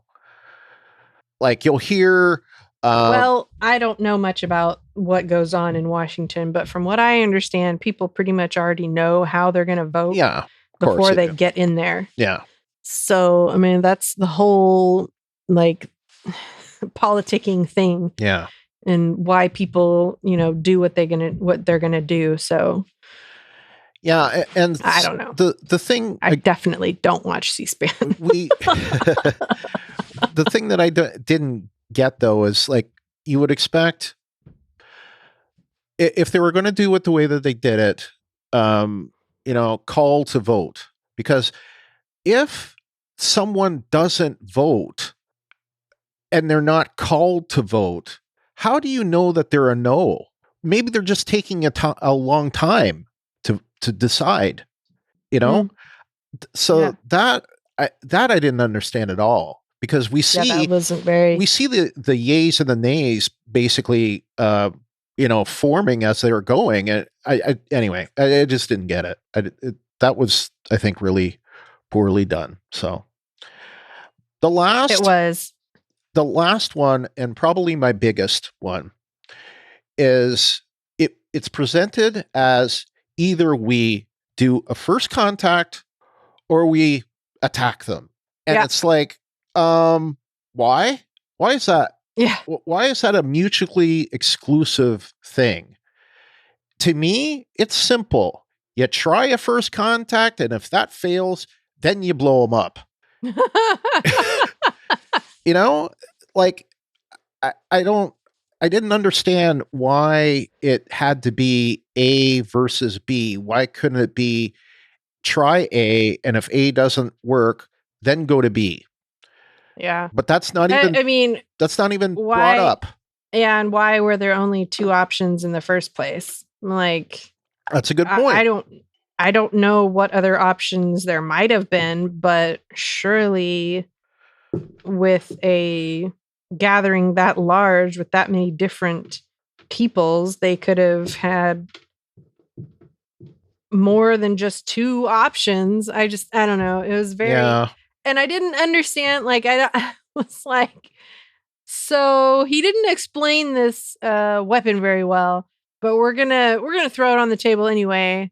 And I mean, was that just a manipulation to get people to go for a first contact? Because otherwise, we're going to have this dangerous weapon. We're going to use this dangerous weapon that was banned in the Khitomer Accords. That's your only other option, or first contact. Which one are you going to choose? Yeah. Yeah. I don't know. I was like, man, that is so stupid. And just really, like, I mean... by the way, I'm going to mention it now because I don't have it written down in my spot the references. Isolytic weapons were used by the Sona in Insurrection. So, and it was a second Khitomer Accords, not the first. The first Khitomer Accords we know from happened at the end of Star Trek VI. But yeah, the Klingon War. Yeah. Yeah. Well, anyway, stupid and stupid. That's what it was. It's like, this like seemingly haphazard, slapdash kind of a, weapon. And I don't know. Just it didn't seem like a very good option. Yeah. Especially when you're talking about like rupturing subspace and Yeah. yeah. It's like, what? Yeah, it's not a bug, it's a feature. Yeah. That's always a welcoming thought when you're a programmer. Yeah. I don't know. He didn't really explain it very well at all. And they were like, all right, cool. Yeah. Let's call that a viable option. No. All right. Well, let's move on. We've been going at it for a while here. We've got Hold Your Horses. Hello, this is Captain Tilly. What the hell? What the hell? Hold your horses. That was a delayed laugh. I was reading what Andy said. Okay. It made me laugh because I said that. Okay. In a previous episode that may not have been heard yet. Okay. All right. You want to read it or? Andy in the Midwest says, is there really no improvement in cat carrier technology that far in the future? Yes, you said that. You said that in episode 6. Yes. I did. Yep. Oh my goodness. So the only ones that have heard that are Patreon supporters at the time that we record this, but I should have episode 6 out soon. So Andy, you will be delighted. Yeah. Also, I did enjoy the moment when Michael said, Zora, where is Grudge? And then Zora responded, 5 meters from you. This was my only smile/laugh during this episode. But even though I enjoyed it, I would think that Zora should have understood the inflection in her voice and realized that this was 2 separate thoughts, unless maybe Zora has a sense of humor. Yeah, I thought this was I think Zora has a sense of humor. Yeah, I thought it was... I wondered about that. It's like, wouldn't she know? But yeah. Maybe. Probably maybe not. was. I don't know. Data seemed to not understand nuance all the time. Yeah, he definitely didn't understand irony. Mm-hmm. Will from SoCal, in a related Hold Your Horses, says, please hold my cat. Book leaving moody Grudge with Michael for safety reasons. If the trip is not safe for the Queen, then Book should have stayed. Can't disagree with you. I don't think he cares about himself. Though. Yeah, he cares about Grudge more than he does himself. So I think he's holding a grudge. This I think proves that he knows it's not safe and doesn't care because he's not taking Grudge with him. Yeah. So he knows he's putting himself in danger and doesn't care. Dang it, cat. Go. How appropriate. Speaking of, I know. He's sitting on my desk in front of me grooming himself. Tarka going home to a parallel universe. Who does Tarka think he is? Barry Allen, a.k.a. The Flash? That's funny. Yep. Good question. All right. Wes from Minnesota says, who does Tarka think he is? I get trying to get to a parallel universe and staying there, but to me it feels like Tarka is trying to be like Taryn Lorca. It literally does say the same sentence for both people. So who does Tarka think he is? We don't know. Oh my gosh, that's funny. I think unicorns with pooping rainbows and ice cream, as I said. Ice cream. Yep. That's for show. All right. James, the augmented sailor, says, Gray is going to leave right after he becomes interesting. I actually want to see him interact with Zora more. The two of them need to evolve together. That's Gray's purpose. He can't leave now. He sure can, and he will. And I will not be sad. Sorry, too I am- little, too late. I am nonplussed. He could have stayed, but now that he's gone, I'm like, yeah, it's good that you're gone. Just go. Yeah. Still, my favorite episode of the season was the one they weren't in. Yep. Actually, that was coincidental, but Yeah, it's worth pointing out. coincidental, but Oh yet my gosh. it's true. Yep. All right. Brian from Colorado says, how can Tarka just meet his friend at an unspecified place in the alternate universe? It's a universe, so it's huge. Yet he's going to Yep. meet him on the street corner at Sunset and Vine. Mm-hmm. 3rd and Main. I don't know. Whatever. Yep. He's gonna meet at the what is it? The cafe at the end of the universe? Is that what it is? Yeah. Hang on a second. Do you know what I'm talking about? I believe I've heard of that expression, but I don't know the source. It's from The Hitchhiker's Guide to the Galaxy. I figured it was. It's one of the books in the Hitchhiker's Guide to the Galaxy series, actually. Hang on a second. Maybe it's restaurant at the end of the universe. Oh, okay. So the restaurant at the end of the universe, that's what it is. So there's the Hitchhiker's Guide to the Galaxy, the restaurant at the end of the universe, life, the universe, and everything. So long and thanks for all the fish, mostly harmless, and another thing. Ooh, I haven't read that one. I'm gonna have to read that one. And if Douglas Adams were Canadian, it would be at the Tim Hortons at the end of the universe. Ha ha ha! That's funny. Yeah. Anyway, Hitchhiker's Guide to the Galaxy, pretty fun set of books. Yeah, that's where they're gonna meet. Okay. Why is Discovery using the spore drive so much? And now another ship has one too? I thought the mycelium network was damaged and the spore drive was destroying it. Not a single mention of this since they jumped to the future. What's the deal? Well, we can assume that it's been dealt with, especially since they're copying the technology now in the 32nd century. And I don't know, they mentioned the tardigrades are extinct, but you're correct. They really, it's much like they did with the whole, you're damaging subspace on TNG. We need to put in speed limits. And then suddenly it's not a problem anymore. They didn't deal with it. And they didn't explain how suddenly it's not a problem anymore because they never really stopped using the spore drive. So I don't know. I agree with you. It should be explained more. I don't know that I can say that they shouldn't be using it so much. I think it needs to be explained why they can use it now. Mm-hmm. Yeah. It's a valid point, though. Yeah, it is. But just to say, like, they haven't, both Discovery and Picard haven't done a good job at tying up loose ends, right? Or tying up plot loose ends. Like, Elnor didn't get to see a cat when there was a cat. Mm-hmm. That's an example in Picard.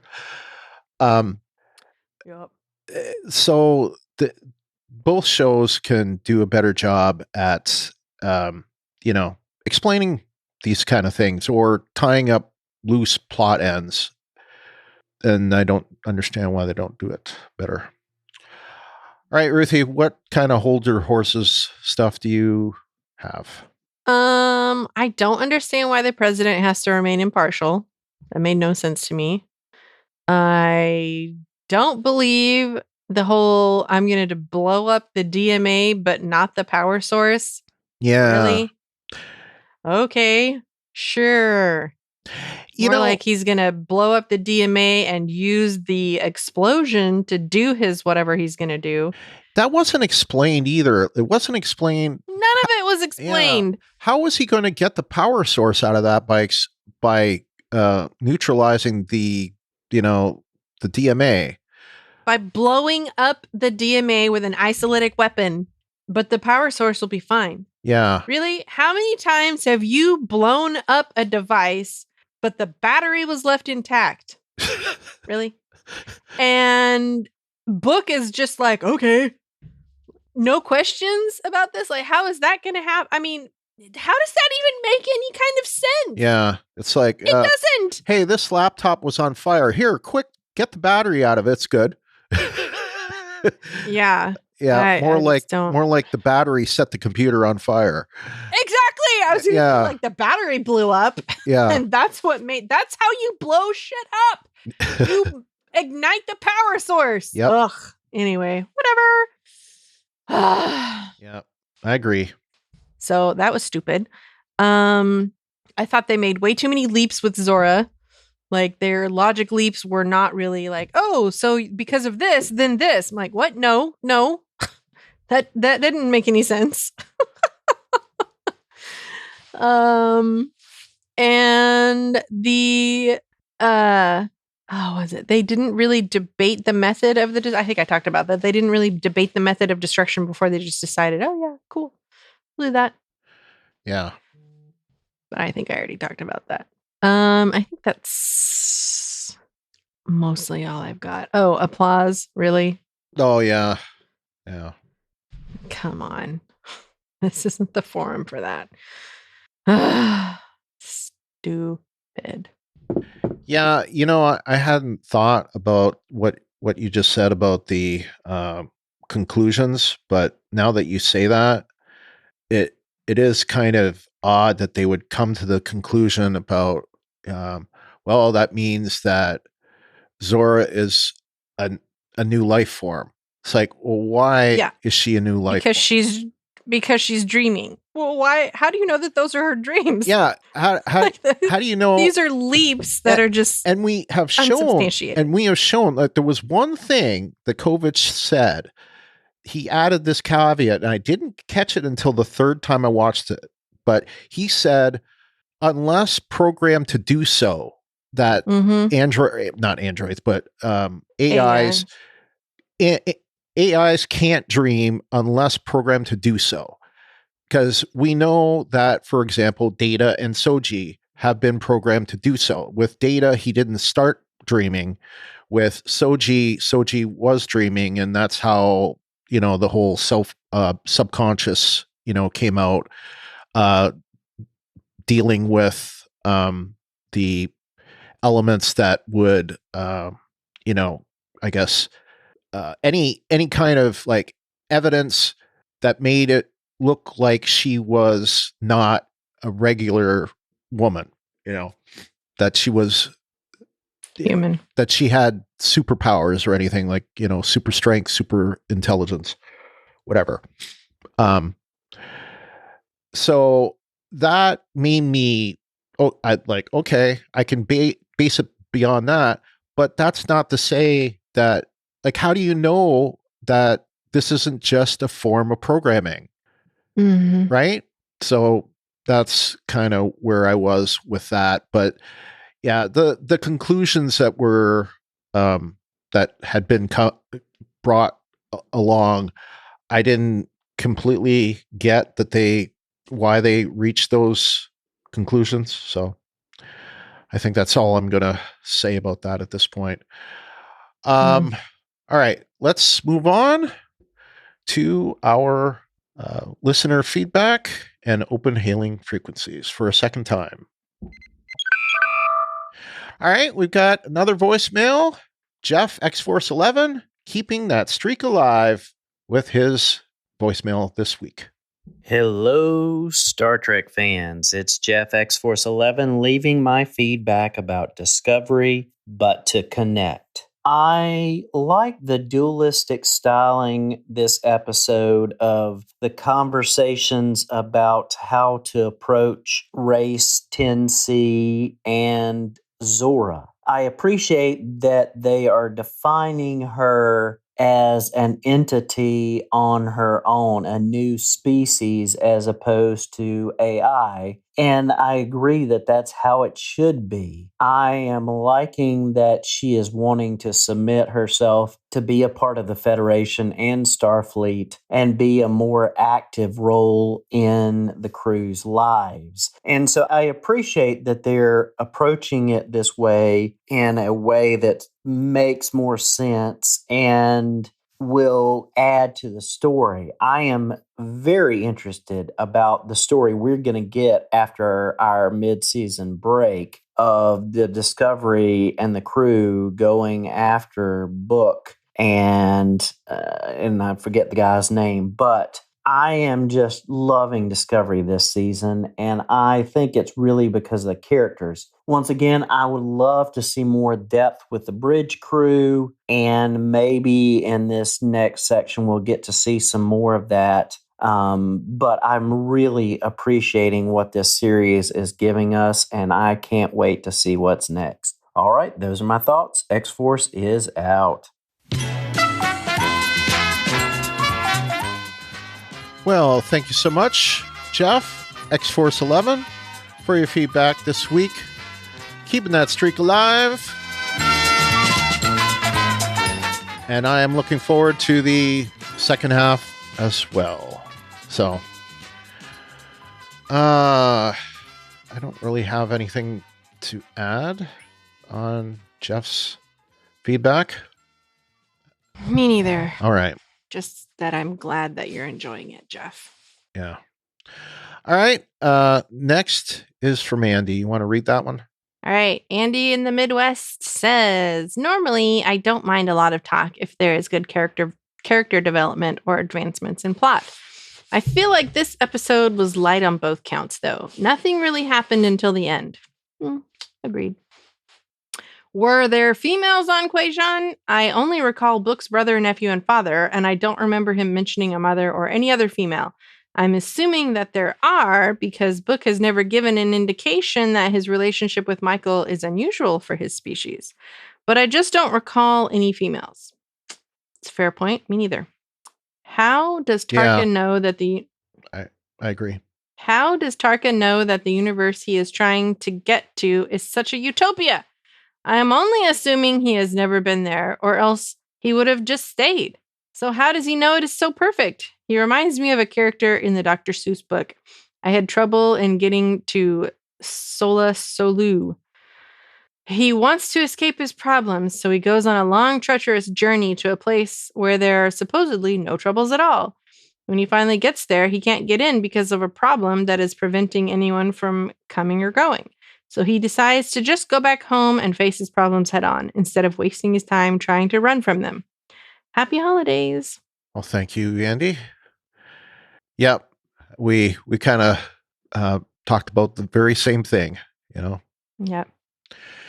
James, the augmented sailor, is next. He says, I guess we'd call anything that isn't Michael the B plot here, but I think the B plot was just so much more intriguing.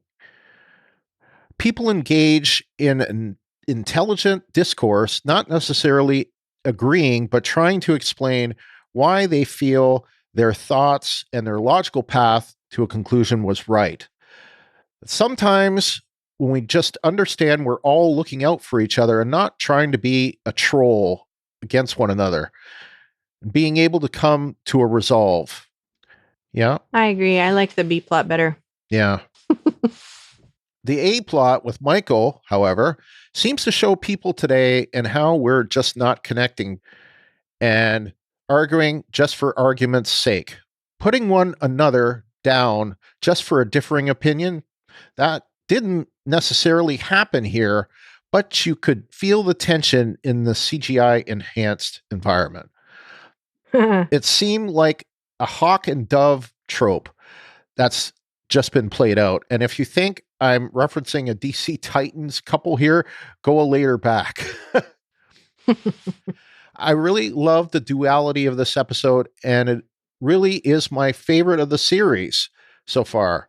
When we deal with small numbers, things can generally be worked out. On a grander scale, though, things tend to get out of hand, and then either nothing gets done or someone gets someone does something stupid. Either way, we're just no good on the grand scale. Well, I think what you mean there is that when you're all trying to reach a consensus, it all gets I'm trying to use my words here. Too many cooks in the kitchen? Is Yeah, that what exactly. you're talking about? Thank you. You're welcome. Yeah. I mean, you're not wrong, but I didn't really enjoy the A plot, I guess, very much at all. I mean, it was okay, but I thought it was mostly ridiculous. All right, next we have LT from NC, who says, I think that I am going to stop saying any episode is the best episode until the end of the season. This season has shown that the writers have found their legs, and maybe there is some stability in the showrunner's chair, and that they have settled down, learned their lessons from the previous 3 seasons, and are doing some really top shelf Star Trek. While they work best as a serialized arc, I would argue that this season is more watchable as individual episodes. For the record, Brian, this season is how I wish they could have done the Burn arc. I think they figured out how to do big imminent danger stories. I know the Disco haters complained about the spore drive so much before, but now it seems to be used better plot-wise. So the Zora thread seems to be not only hooking into Calypso, but setting a lot of more interesting plot threads. I'm curious about the Tarka miniature spore drive because we know the Disco version needs big spore tubes. How'd they get around that? And about Tarka, he's giving me all sorts of bad vibes, and I am not buying the alternate dimension story. He's for sure going down multiple villain paths, and I hope they pay those off in the end.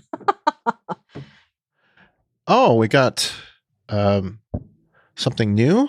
Yep. A new 42 minutes ago. Okay. I just had a notification pop up on my phone. So, oh, cool. I didn't see it come in, but I don't recognize the name. Quinn from Facebook. Neither. Hey, Quinn. Quinn says, I disagree with the assessment that reassigning Stamets would be some kind of punishment for having a different opinion. Not as I read it at all. If the conclusion was that Zora should be kept running as is, but Stamets didn't trust her, then those two couldn't work together. So one of them should be reassigned, and it could only be Stamets. Well, I mean, I agree with that second point, but I don't think that reassigning Stamets was ever a punishment. Yeah. I guess I'm curious what gives you that impression, or who made that assessment that you're disagreeing with, because I disagree with that assessment as well. Yeah, I do too. I don't think that was a punishment. I think it was more like what you said in the second sentence. Yeah, I agree. So I don't know, that could have been something that someone said in the feedback already, or I don't know, but I didn't see it. Yeah. This was the last feedback, so I don't know. Yeah, to me, it would seem logical that Stamets would be reassigned to the other spore drive ship, you know? Yeah. And, you know, Stamets... Which also now no longer exists. Oh. And Stamets agrees, right? Like, he says as it should be. So, you know, I didn't see any problem with that. All right. Yeah, I don't know. That is it for feedback. We got quite a lot to go through this week. So thank all of you for making this podcast what it is, which is a reflection of our listeners, not just us. Yeah. All right, Ruthie, what do you have for other notes, if anything? Let's see. I feel like someone should have pointed out to Zora that by withholding the information, she's withholding their ability to choose and be in control of their own destiny. Yeah. And that basically she's choosing for them. And I don't think that is something based on the way that she has been acting and interacting, I think if someone had pointed that out to her, she would have also, I mean, I think that goes along with the trust thing that Stamets was talking about. Yeah. Yeah. And is a lesson that Burnham could learn, apparently. Relinquish that control. Yeah. Let other people do their jobs.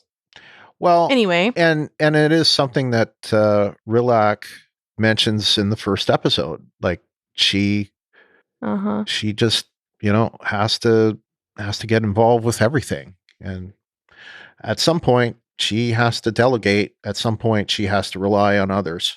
So yeah, totally true. Let's see. It makes me wonder if something were to happen to, let's just say that Admiral Vance is the only admiral in Starfleet. So could be. So who would take over? Would it be Burnham? She would be terrible as an admiral because she can't allow herself delegate. Yeah, she can't delegate.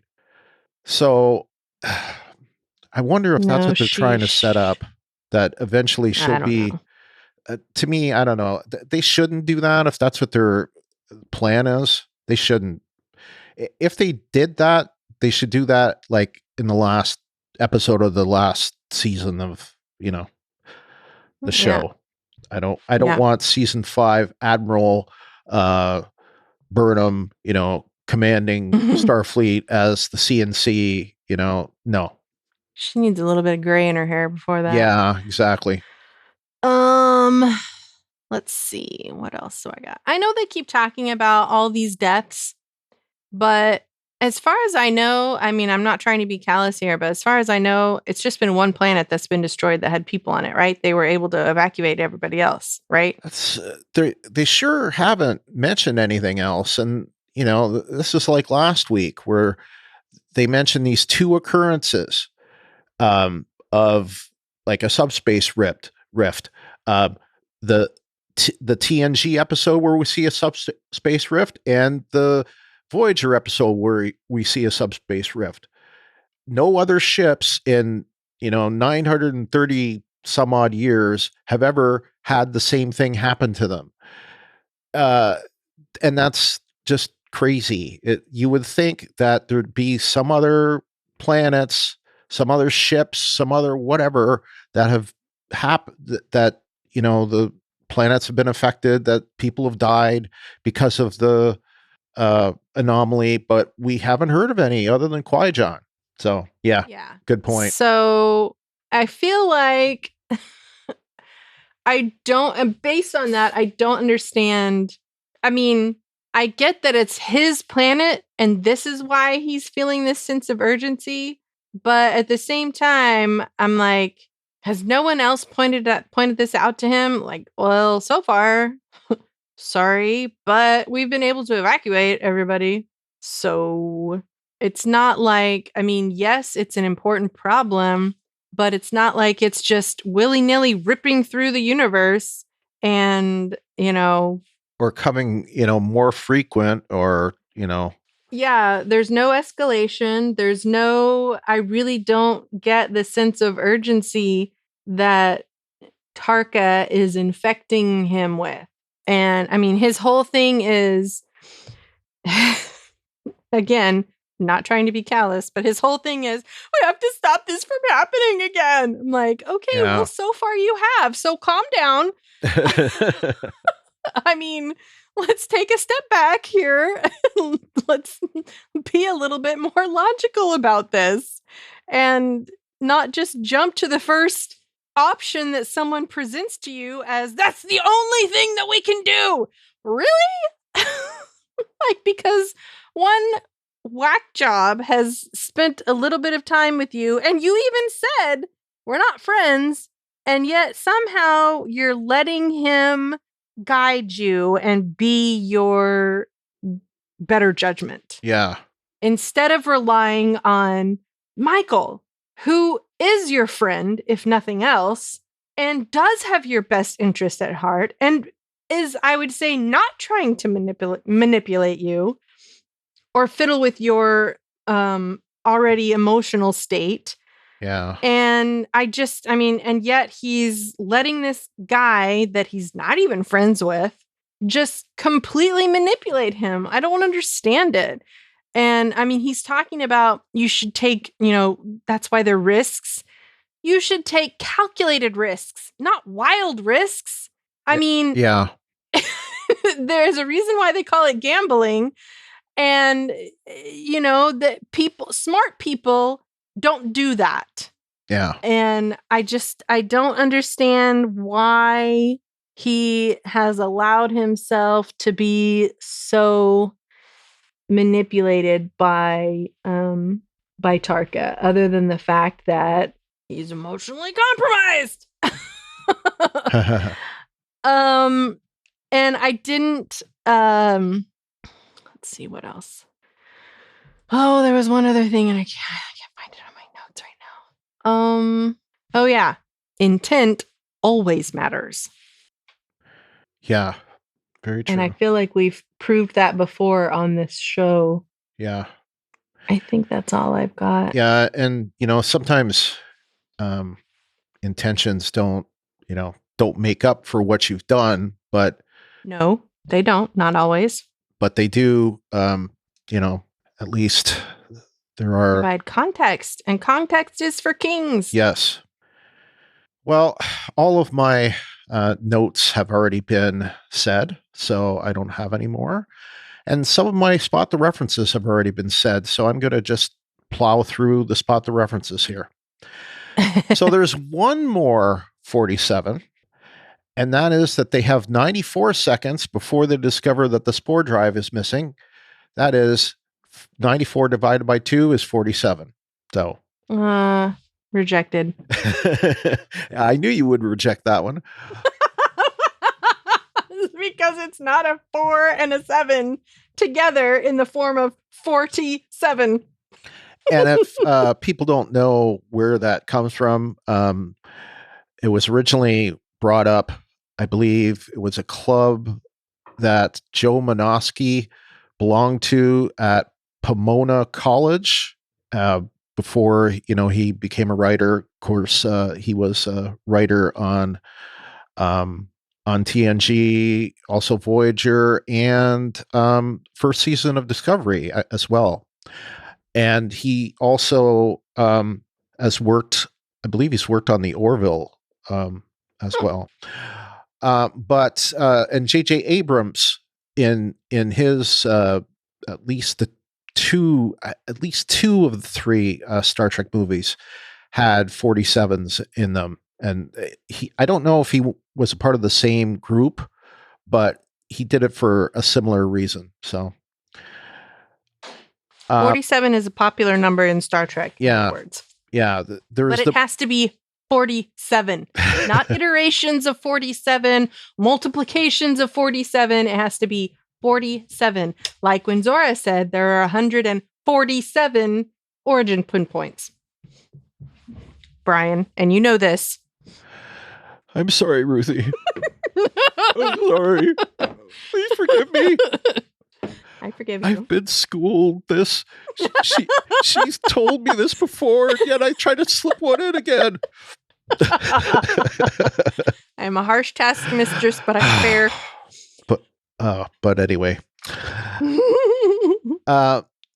One could argue that this is not the first time Zora defied an order, although it's loosely in order. Of course, Captain Pike tried to destroy Discovery in season 2, episode 13, Such Sweet Sorrow, part 1, but Zora puts up the shields to prevent Zora from being destroyed, and that was, of course, before Zora was known as Zora. But yeah, I think that was a self-preservation thing. Yeah.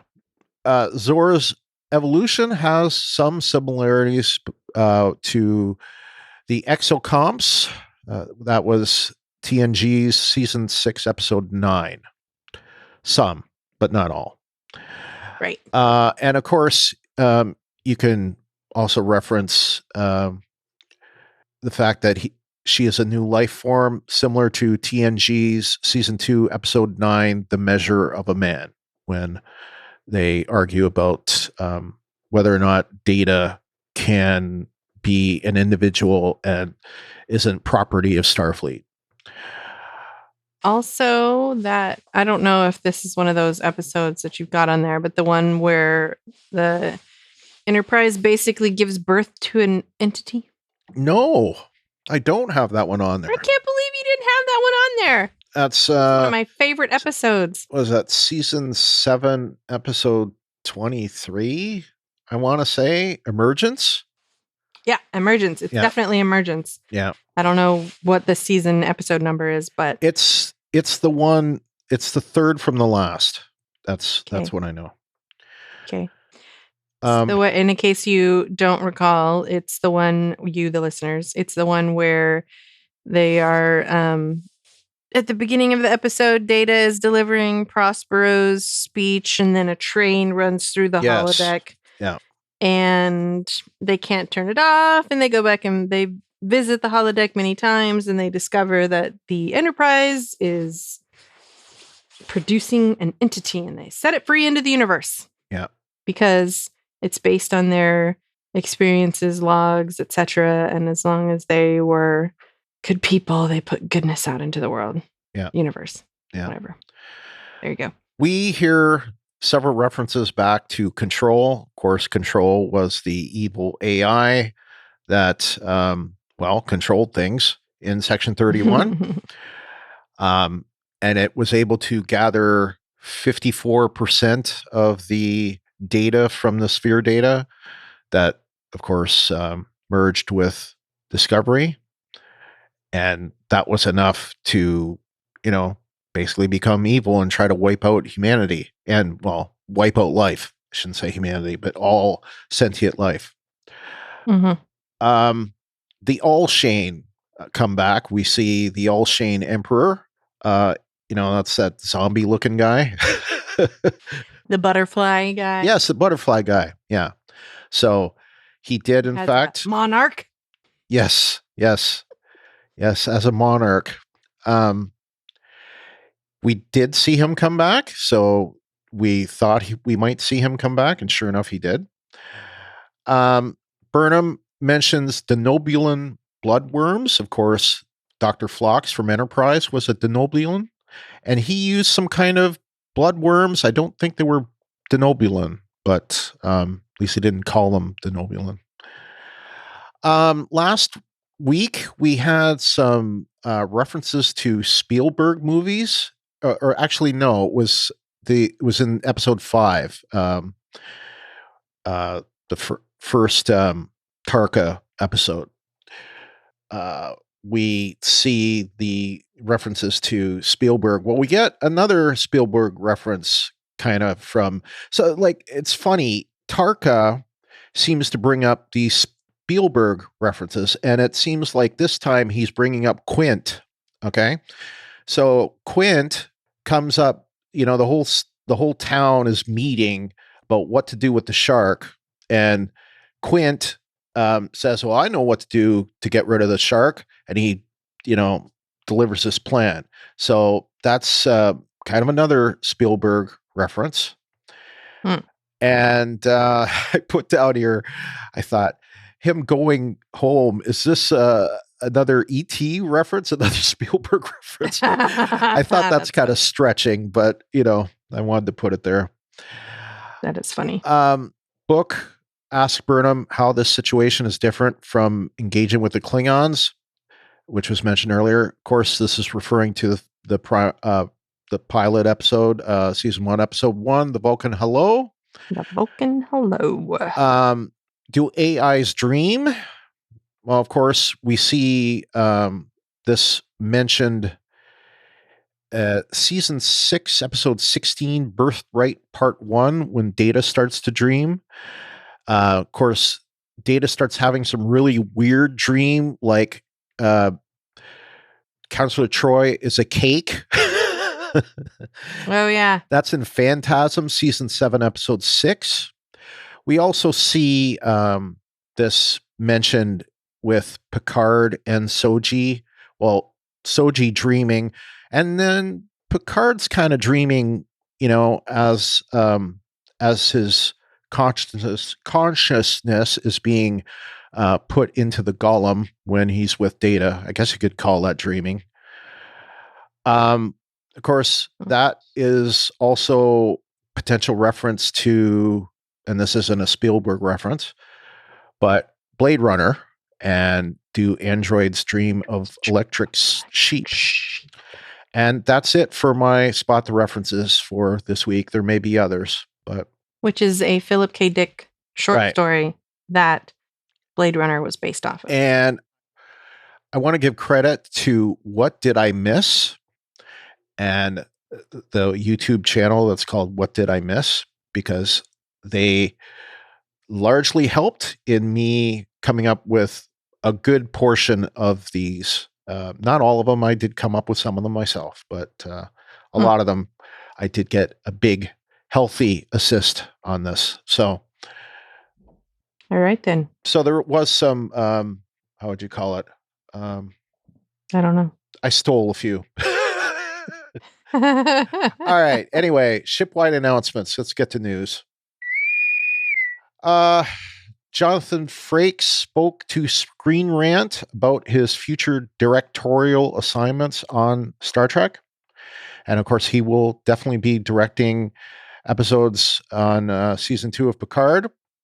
He did say, unfortunately, that due to health and safety protocols, he was unable to direct any of the first season episodes of Strange New Worlds. But he is on the list for directing season 2.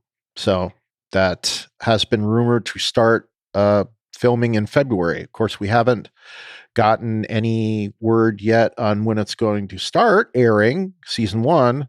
But we see that we're already getting a season 2. Yeah, it's not a shock. This episode or this series, for it not to be successful, I don't know. Anson Mount as Pike, he has done it for me in New Trek more than anything else. I just love that character, loved Anson Mount, would watch anything he does in Star Trek from now on. Just period. All right then. Yes. No, I'm not in love with him. Man crush. Do you have a man crush? Man crush. There's nothing wrong with that. The Star Trek Logs account on Instagram has revealed something new about Commander Nielsen, who's, of course, played by Sarah Middich, who played Arium in season 1. Nielsen's first name is Eva, and she got out of playing Arium due to issues with the makeup. So, and that's not exactly unheard of. It's happened to others as well. IDW next month will start to publish a new limited Star Trek Discovery comic book series about adventures in the 32nd century featuring minor characters. I believe there's one on Grudge, and trying to think who there might be one on Adira. I didn't get a chance to read the articles about this, but I did hear a little bit about this elsewhere. So I know there's Grudge. I know pretty sure there's Adira. Might be Reno, but I don't quote me on that. And I guess a couple other ones, maybe 3 other ones. Yes, and there will be the Book of Grudge, which should be hitting bookshelves as we record this, should be hitting bookshelves tomorrow. So by the time you hear this, you should be able to pick this up, the Book of Grudge. So it is being made by Hero Collector. I didn't write down what was on the Ready Room this week. It was it Doug Jones? Doug Jones, that's right. Yes. So, and there was nothing really on there saying about the next episode of Discovery. That was, of course, at the end of the episode. So what it did show was a clip from next week's episode of Prodigy. So, and if you didn't know, this is it for Discovery until February 10th. February 10th will be when this show returns. In its spot will be Star Trek Prodigy by Rebinge It. So if you're listening to us on this feed, you will be hearing Kim and James. So speaking of that, Ruthie, why don't you tell people how to contact us and them? Okay. If you would like to submit feedback, the next feedback deadline for Star Trek will be Star Trek Prodigy, which will be January the 7th, which is a Friday at 6 p.m. Eastern, 5 Central, which is subject to change, as always, of course, because they are in San Diego. To submit your theories and feedback for Star Trek Prodigy, go to talkthroughmedia.com/feedback, where you can submit text or audio. You can call 216-232-6146 and leave a voicemail. You can, is that the right email? Not for them. You can post in, I thought that email routed to. It does. Okay, let's let's leave that. Okay. Do they not have a? They have. It's Prodigy a no. Well, they do. It? Yes, they do. Do you know what it is? I have to look. I didn't think of it. Uh-huh. Hold on a second, Ruthie. I'll go look up that email address.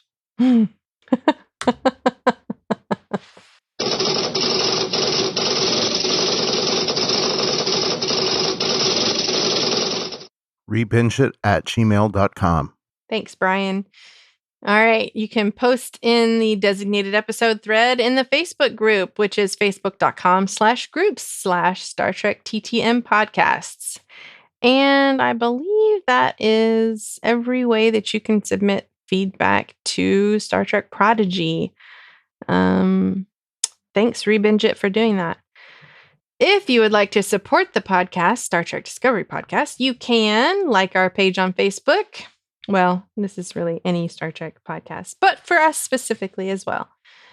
You like our page on Facebook, facebook.com/talkthroughmedia. And while you're there, you can write a review. You can follow us on Twitter and Instagram at Star Trek TTM. You can share us on Facebook and retweet us on Twitter, especially when we post that the new episode is out. You can subscribe to the Talk Through Media YouTube channel, which is where you'll find our newest episodes first, after the Patreon. You can subscribe to us in Apple Podcasts or the podcast client of your choice. And while you're there, give us a rating or review. You can go to podchaser.com, where you can rate and review the podcast and even individual episodes. Finally, the best way to help us keep the lights on here at Star Trek Talk Through Media is to support us via Patreon. We would like to thank our Patreon supporters: James Robbins, Kim Vogley, Brian Shiro, Christoph Leckleitner, Michael Carrier, Stephen Chambers, Jeff Gentry, Robert Kaiser, Clint McCollum, Mike, Trey, Lawrence Todd, Kyle McAdams, Will, and our newest Patreon supporter, Morning Pace. Thanks, guys and gals. Thank you so much. And thank you, Morning Pace, for joining the Patreon. It's much appreciated. All of the proceeds for that goes to keeping the lights on. Which is like hosting and stuff like that. Yeah. Web hosting, podcast hosting. Yeah. Blah, blah, blah. Yeah. All of the podcasts from Talk Through Media can be found on the Talk Through Media all-inclusive feed, which, in addition to the Star Trek Discovery podcast, the Star Trek Picard cast, and the soon-to-be Strange New Worlds podcast, or whatever the hell we end up calling it, that Ruthie and I will be doing. You better believe we'll be doing it. And of course, the Lower Decks podcast that I do with Kyle and LT. Also, the Star Trek Prodigy podcast by Rebinge It, the Rebinge DS9 podcast, and the Walking Dead Talk Through are all on that feed. So if you want to listen to all those, subscribe now. Next week, in our place will be Kim and James, as I mentioned earlier. Star Trek Prodigy by Rebinge It will be on this feed. They have their own feed if you would rather listen there. But if you are on the Discovery feed, you will be getting their episodes on this feed. So the Walking Dead Talk Through are on a hiatus right now until The Walking Dead returns in February 20th. But there's one more episode to come out, and Kyle's working on that now. It's already been recorded. That's for the mid-season finale of Fear the Walking Dead and the series finale of World Beyond. Our next episode is going to be covering season 4, episode 8. We don't know what the title of it is. We don't know who's written it or directed it. We don't have a description. Now, here's the thing that I got to tell you guys, okay? It comes back February 10th. That week, I will be moving from Florida to northern Michigan. So, some way, somehow, Ruthie and I will do a podcast, hopefully.